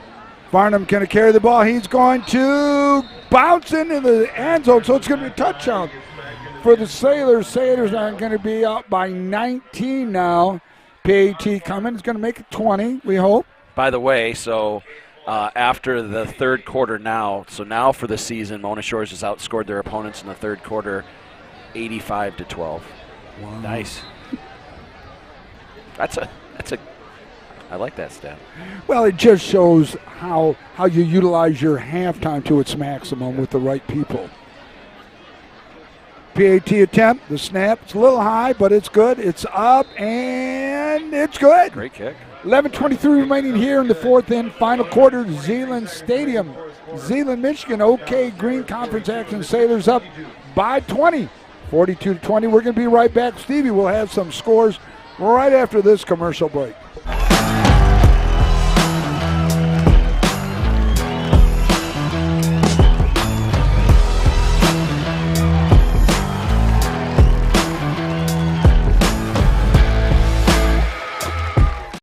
What makes a champion? Honesty, hard working, values teamwork and their community, and desires to be the best. That's why champions choose Benton Baker. Search Benton Baker for a location near you.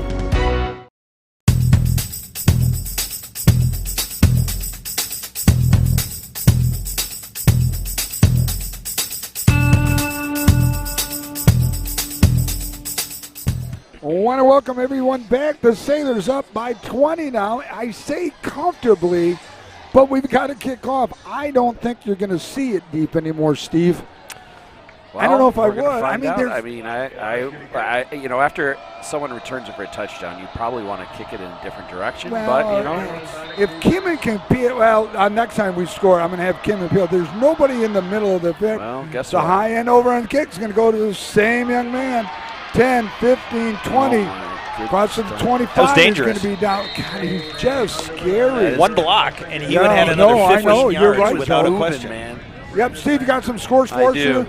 So, you know, interesting, you know, we don't talk about Muskegon Heights very much, but they're off to a 4-0 start. They're playing Ludington tonight. At halftime, it was 13-6.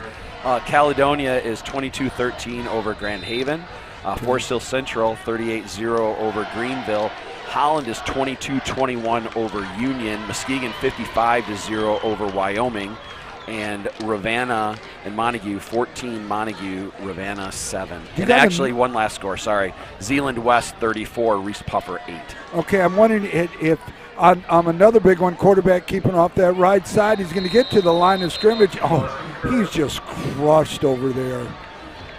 Hey, North Muskegon was playing Whitehall. No score on that one? 26-0 Whitehall. Whitehall's got a nice squad. They made a deep run into the playoffs last year.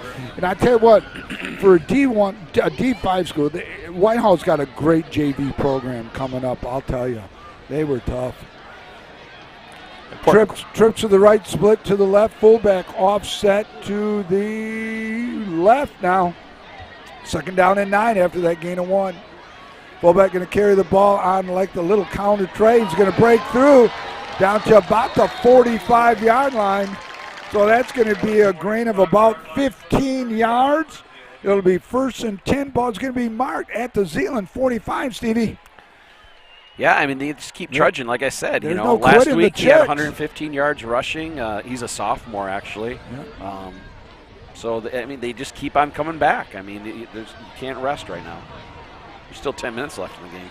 Oh, Nope, yeah. You cannot rest. Trips left, split right. No, we had twins. We had twins on both sides. Trades over to trips You to have the a right. new quarterback. Quarterback's going to keep the ball. He's going to go across the 45, stick. and he's going to be tackled by Johnson That is a different quarterback, though. from his Will linebacker spot. Jeffrey Lenardowitz, the Mike linebacker. Kemper Millis is your 1 tech. DJ Cavanis is the 3 tech, the tackle. Your ends, Stephen Koziak. More important question on the chat. Did Nick get his Jamocha shake? And, of course, the 42-year string is still intact. Yes, he did. We got it in Muskegon, the Arby's on Henry Street. And it was tasty. Finished it down here, but thank you for asking. You know, I might try to get Arby's as a sponsorship too. Got to give them enough money for it. Probably own a couple of them over 42 years of I would Jamocha shakes. think so. I mean, a complimentary one. So I wonder if Zeeland just made a switch at quarterback, or if something happened to Cochran, the quarterback. But they have sophomore number 4 in there right now for Zeeland is Austin Kerr. So I don't know if this is a necessity or they just changed it up. Oh, my. Oh, across 40, 30, 20, 10. It's going to be another touchdown for the Chix. And I tell you what, they're pulling. Both guards are pulling, leading through, and it's creating a problem right there, just like we saw in the JV. I mean, you know, JVs run what your varsities run. Obviously, it's a feeder program. But I tell you what, they're making it look good, Steve. They are. They block down. Block down and lead through with both guards pulling. Fullback fields for the 1. Boy, the Chix just refuse to die. I'm telling you. Well coached, very well disciplined, and right now, offensively, it's a juggernaut on both sides of the, for both teams. You know, and if this 2-point conversion converts, you're only down by 12. It's 2 scores. Yeah. Quarterback, fake. No one's going to roll out. Nope. But he came back the other way. Yeah, he came back the other way. The left-handed quarterback, and it was just perfect for him. So the Chix get the 2 with 8:48 remaining. It's still anybody's game. It's 42-30. We're going to take a minute break, but come on back, everybody.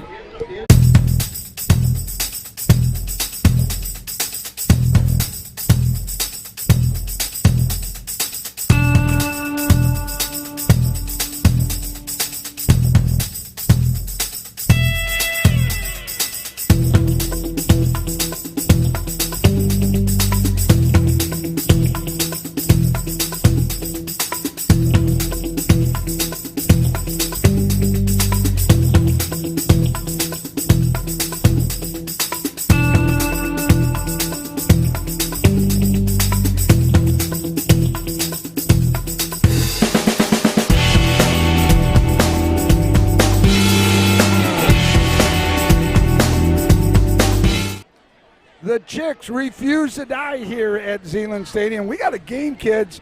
It's 42-30. Sailors up by 12, but there's 8:48 remaining. Sailors are in an onside hands team formation. Steve, you want to talk about that a minute and why they're doing that? Well, they're doing it because they know they haven't kicked deep yet. Their kicker's hurt, and so they want to make sure that they have their best hands players in the game. There it is. There's the onside. It hits the Sailors player, and the kicker gets the ball back. Hit the helmet. I didn't see who that was, but it went off the helmet. Yes. Joe, do we got that on replay? We do. And it was. So it hits the second guy from the sideline in. It's 10. It was Mark Konechny. It hit Mark Konechny in the head. So the Chicks implement the onside kick to perfection. Wow. The kicker gets it back. So it'll be 1st and 10 for the Chick. The ball's going to be marked at the 43-yard line. Twins to the top end, bottom, fullback, offset to the left. Sailors base 4-2-5. Chicks changing in the play there. They got the offensive coordinator and assistant offensive coordinator signaling plays. Came back with the same play. It's the same play off that tackle, and he's going to get about 5, 6, 7 yards on the carry. It's almost like it's kind of like the counter tray look that the Washington Redskins implemented. Is Well, basically I tell you what they're doing. 52, they're pulling guard. Right. Who is that? He's not on our roster. But, man, he is coming around. He is a beast. He's another wall for them coming around. And when they pulls, he gets a block. It really is a thing of joy, Joe. You're absolutely right. Okay, Twins to the top and bottom. Fullback now is going to be offset to the left of the quarterback. And same play again. They're going to counter trade. They're going to get some yardage out of that. He's going to spring, and he's going to be – they're going to be – boy, they may give him the first down. The official on the side, far east side, is giving him the first down. Boy, those two big guys are pulling right there. And, we always tell linebackers, read your guards. Maybe the linebackers are getting a slow read or they just can't catch up fast enough. So now what you have to be aware of with the left-handed quarterback is you run that play a couple times to the right side. Now look for the bootleg off of it. Right off that, exactly. Means your weak side's got to stay home. Absolutely. For bootleg counter reverse, we say. Fullback going to get the ball. He's going to bounce to the outside. He's going to go on that left side. Underman again. He's going to get about 7 to 8 yards on the carry. We're going to see where they spotted the flag. They give about 8 on the carry to be 2nd down and 2. Ball's marked at the 46. Correction down, it's at the 38. You got 8:09 counting down. There's a lot of time left. Chicks got to get 2 scores. Trips to the right, split to the left. Fullback going to carry the ball. He's going to pick up about maybe enough for the first down on that 2nd and 2 carry. Looking far side, I don't think they've got it. It looks like it's going to be a very 3rd down and short. Yeah, you're right, Joe. So it's going to be a 3rd and 1, 7:50 counting down here. Well, if there was ever a money down, right now, this a money down, buddy, right needs here. to switch. But it's a 4-down territory regardless. Oh, absolutely. You're absolutely correct. Trip to the right, split to the left. No, Twins to the top, Twins to the bottom. Fullback offset to the right now. Quarterback keep. A little counter tray action here maybe. Well, they're going to call a timeout. Yep. So Zeeland East is going to call a timeout on this all-important 3rd and 1, 7:27. We're going to take it with the Chicks. We're going to give you 1 minute. Do what you need to do. Get a drink. I'm a little parched right now. I'm going to get a little sip of water here, doing a lot of talking. I hope I'm not talking too much, but we will be right back.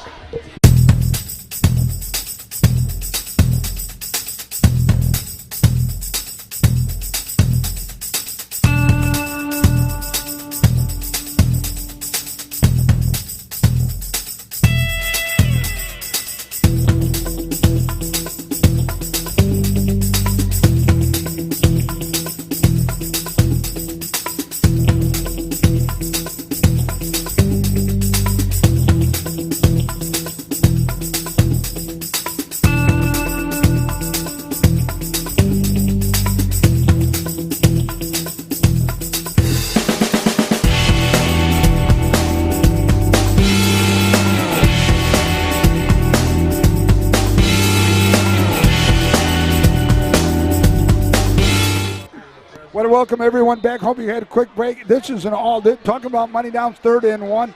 Twins to the top and bottom. Fullback offset to the right. Quarterback's going to carry the ball. He's going to go up, bounce to the outside. Yes. No, he's going to be thrown down. Oh, beautiful. They Jeff Lenardowitz coming from his Mike linebacker spot.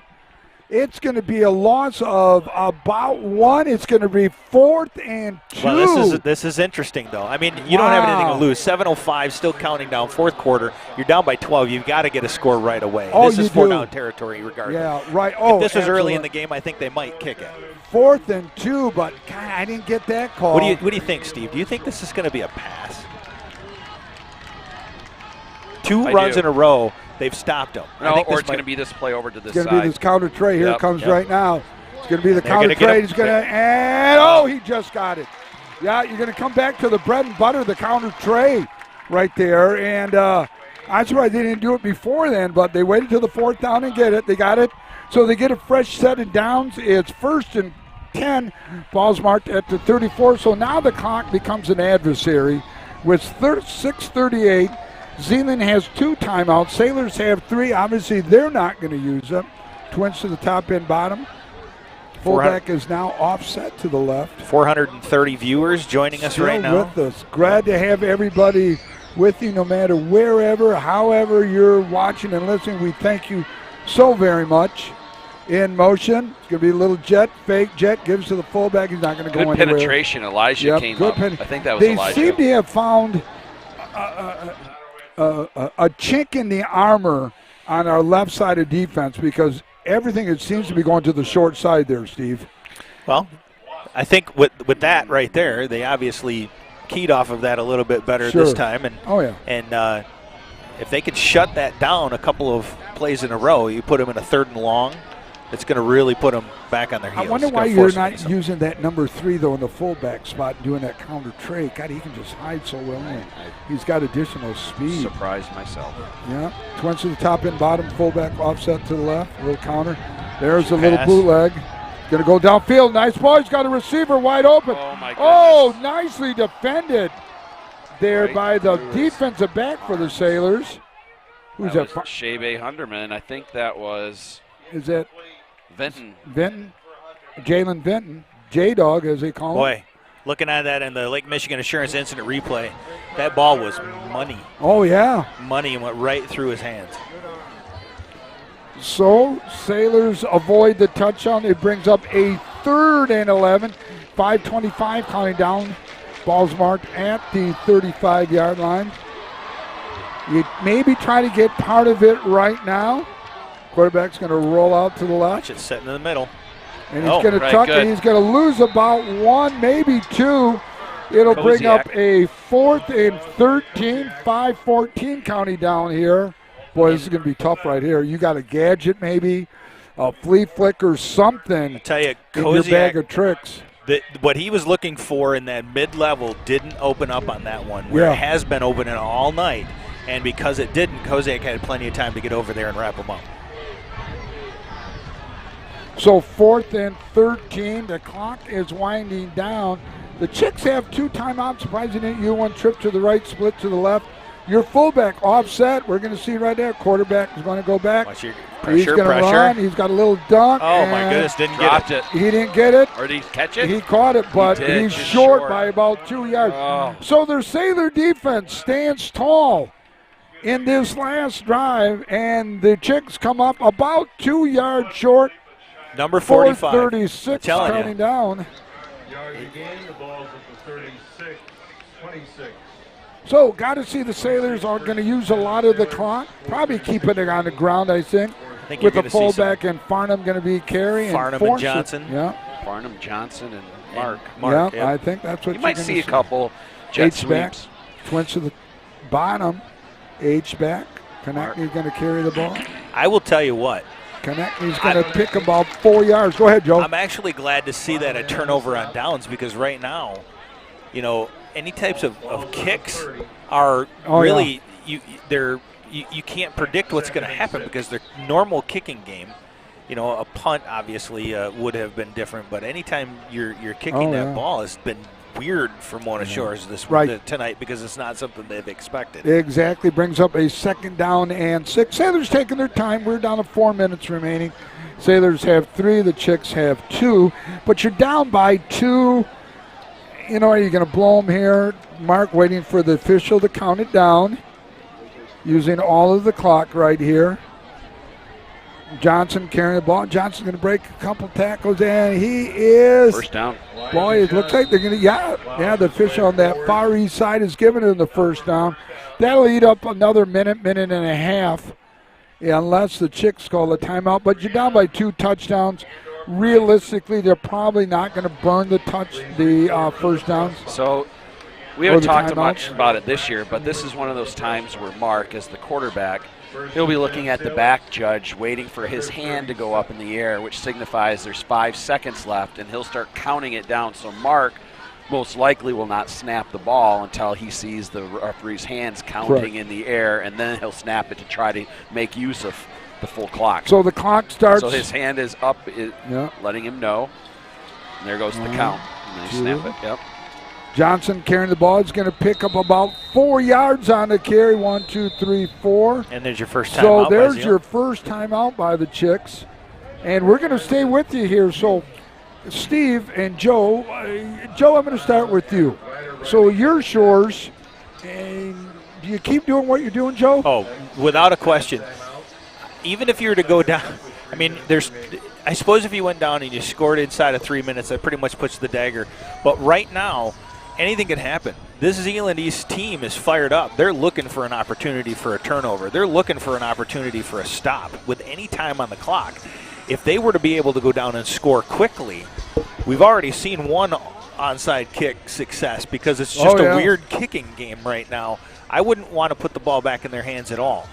The running game is working. We're getting 3, 4, 5 yards a chunk. It's going to be first downs every time you run a series, and I just keep going until something doesn't work.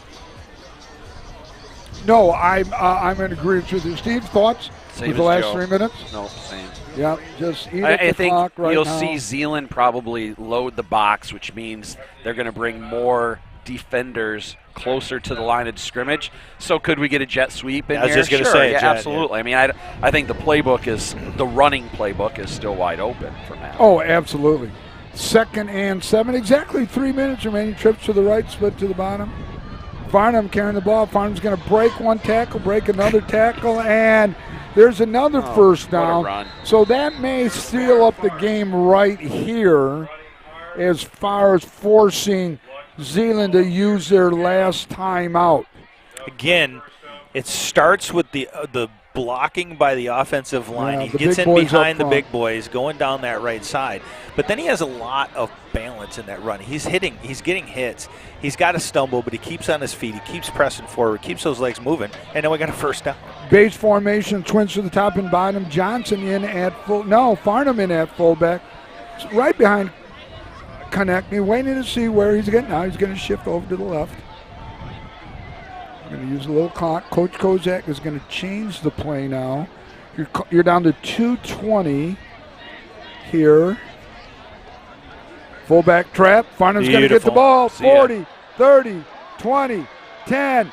Game in hand. Checkmate. Touchdown. Mona Shores. Lake Michigan Insurance instant replay. Like and I'll tell you. And it was a cannon, untouched through that line. Yep. Again, you go back to the two-way players, everything else. Yep. They sealed off that hole, and he was gone. There was no touching him. With 2:06 remaining, the Sailors are now comfortably up by 18. Going to make it 19. As the faithful start filing out of here, Zeeland Stadium. Beautiful stadium right here. Both schools shared east and west. The snap, the kick, it is good. So with 2:06 remaining, the Sailors have scored to go up by 19. We're going to take a quick break. You take it with us for the final 2:06.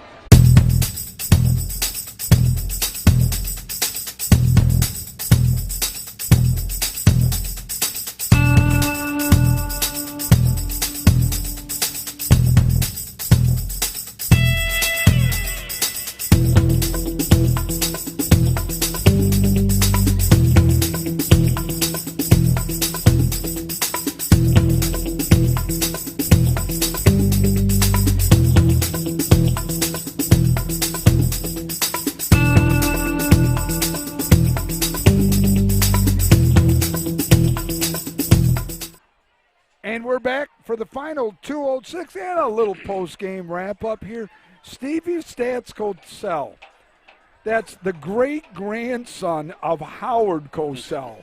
I don't know if people know that. It's the great-grandson of Howard Cosell. And we've got him as part of the Sailor Nation sport. Steve wasn't sure if he was going to come out and join us, but now that people know that it's Stevie Stats Cosell, grandson, great-grandson of Howard, this just adds to the family even more.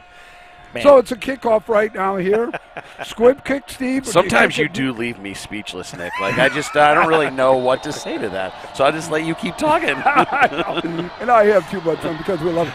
Okay, little squib kick going to take some time, and it's going to be bounce up right there, and it's going to be. Ooh, man, that's a nice hit. I could just see the numbers. I can get it. Number 20. Is that 2 or 7? Well, let's see on the Lake Michigan Insurance Instant Replay here. Get my glasses on here. You got a whole host Brandon of them. Brandon Bankard, number 7. And Ivy. Yep, good for Bankard. Boy, he flew down there. So we're down to 2:02. Sailors up by 19, 49-30. We are back home next week, buddy. Reese back Puffer. Home. Reese Puffer, your old coaching grounds and the school district that you teach with. It is. Going to be exciting. You should be able to bring a lot of, behind-the-scenes stats. And well, he's behind the scenes. Well, I tell you, here's what I will tell you that there is no doubt that Reese Puffer looks at Mona Shores, and it doesn't matter whether it's basketball that I coach or whatever, that Reese Puffer looks at Mona Shores as their true rival. Like that is. Do they really? That is their rival, and and that's good. And Puffer, is a little down, but I always say this too: when it's a rivalry game, nothing. Nothing is out of the realm of possibility. You just don't know. I mean, because the emotions are so different. I mean, they're crosstown rivals bragging right. There's going to be a huge crowd there. It'll be great. Hey, Joe, you got something to share with us. So you and I are working on a trophy game, very similar to what the Big Ten does. Listen to this, Stevie Stats Cosell, great-grandson of Howard. The Lumbertown Showdown. We're looking at creating this there's Smith right here. Goodness gracious. Number 8, it looks like he's going to store. Oh, my God, can you hit? He's in! And they're calling it a touchdown with 45 seconds. Can you stop the clock? But there is a flag back at the 41-yard line. This may come back. Here we go, the official.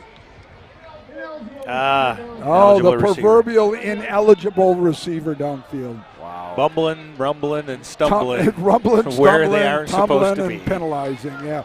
So let's go back to the call here. The Lumbertown Showdown. The Lumbertown Showdown trophy, I think we're going to have. In the spirit of stuff like the Little Brown Jug and the Paul Bunyan Trophy. Yep.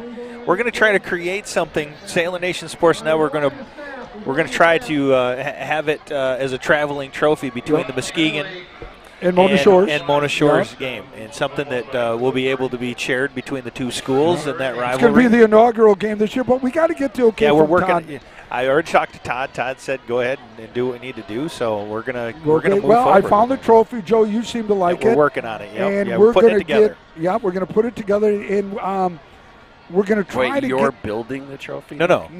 Well, we're assembling. We're assembling, Steve. There's a big difference. I just want to make sure. Okay, Steve, we're going to bring you into the loop slowly on this one. Okay, this really is. I'm not going to brag about this, but this is kind of slowly. Well, yeah. This is kind of like. Joe, you don't mind if I take a little self-accolade? Go ahead. I've been watching football for a long time, okay? Probably before you were even a twinkle in your mother's eye. Before they wore helmets, really. Yeah, before they wore helmets, because I had a 12 strapper when I played JV football. And that shows up these days. Sorry. Well, there's some concussion issues, I think, and protocols still in place. But I watch the Big Ten, and I go, we need to come up with something. So I thought I called Joe. Joe, let's get a traveling trophy back and forth, and between Muskegon, we got to come up with it. And Joe said, hey, what about lumberjack, lumber, something like that, because we're Lumbertown. Joe liked the idea, so I found this trophy online. nearly caught. We're down to 35. So anyways, long story short, we're going to come up with a trophy game, kind of like the Big Ten does between those two. So, and next year we're going to bring Reese Puffer in the mix too. Cool. Yeah, so we got to come up with a creative name for the Muskegon Reese Puffer. If anybody's out there in Sailor Nation sports that can help us come up with a creative name for next year's traveling trophy, we thought, okay, this is the corny side, the rocket ship. Sailor's ship, rocket ship. Yeah. That's the closest we've got. Yeah, we're not sold on it. Yeah, no, and Steve's shaking his head, and as a great grandson of Howard Cosell, if Stevie Stats doesn't like it, it's not going to fly. Wait, was that Nick or Joe's idea? The name of that? Yeah. That was mine. I'll take it. Oh, I like it then. That was good. Of course. So that's going to be the ball game. Count down to the final 17 seconds.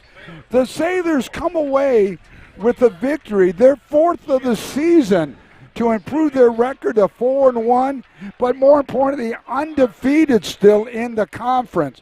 So with Zeeland East suffering their first conference loss and Muskegon winning, there are now just 2 teams with 2 weeks separating them. That is a potential huge game looming at Sailor Stadium in 2 weeks. Joe, I'm going to start out with your synopsis of the game here, buddy. Well, it wasn't as clean as what we needed it to be, especially on some of the very important aspects of the game. Special teams, we had a couple of miscues that ended up in a turnover or touchdowns. Offensively, again, we looked very solid. I think we're doing well there. They were able to exploit us on defense a little bit, and it really surprised me that they didn't close that up a little sooner. I mean, 30 points from this Chix team on the Sailors defense is a little bit concerning. I mean, obviously we were able to get the win. We'll take the win any way we can get it, but we still need we have a little bit of work to do before we start getting into some of these other teams. I would agree with you, especially against Muskegon and Reese Puffer. Well, like I think Steve Reese said, Puffer is going to come coming in with well hot and heavy, coached. so. Yeah, exactly. Steve, final thoughts on the game here, and what to look forward to next week, Steve? Yeah, so I mean, probably not exactly as I thought the game was going to go tonight, but it's a win. And we said this last year, and I haven't said it yet this year. It doesn't matter. It's hard to win no matter what sport it is. And so, yeah, okay, did we give up 30 points? We did, but we also laid 49 on them. So, take the good with the bad. And the one thing that we know 100% is that Matt has the best coaching staff in the state of Michigan, and whatever fixes need to be made, clearly Matt and Coach Check and the whole staff are going to make those adjustments, whatever they see fit. And with Reese Puffer coming in, like we said earlier just a couple minutes ago, a huge crosstown rivalry, and then Muskegon looms. And I think it's good. It's a good thing that Reese Puffer's on the schedule next week prior to the Muskegon game. So the focus still stays on a big rival. Hopefully you take care of business there, and then you have the Big Reds coming to Sailor Stadium the following week. So I think that's a good thing. Yep. Some scores from last night. Want to congratulate Coach Millis and his staff. They entertained Montague JV and came away with the victory 45-8. Our JVs came away with the victory 38-8 against Zeeland East JV. So next week, both freshmen and JV will be at Reese Puffer, and we look forward to our trip there. Mona Shores is going to play host to the Rockets of Reese Puffer. We hope you enjoyed the broadcast. We certainly enjoyed our time here. We can't thank Zeeland East enough for providing the tent in the great location. I mean, my goodness, it was a great location. It's going to be a great weekend, fellas. It is. Weather's going to be good. I hope you guys have a great weekend. So for everybody here, for the family, Kim and Codis over there with the eye in the sky, the best in the business, for my friend, the Godfather, Joe Kanukin, for the newly crowned and named Stevie Stats great-grandson of Howard Cosell. Great job as oh God, I love saying that. Stevie's going to take home the book because in a couple weeks. Oh, here's Kimmin right now. Yep. Kimmin's got the camera. He doesn't get a chance to get say on. Hi. Yeah, we got to get Kimmin in there, get that mug in there. So from everybody from Sailor Nation Sports Family, we want to thank you for the broadcast. Good job, everybody. We hope again you enjoyed the broadcast. Any comments? concerns, please send them. We want to make each and every broadcast better. Absolutely. So for everybody here, good night. Have a great weekend. We will see you next Friday from Sailor Stadium as they play host to the Rockets of Reese Buffer.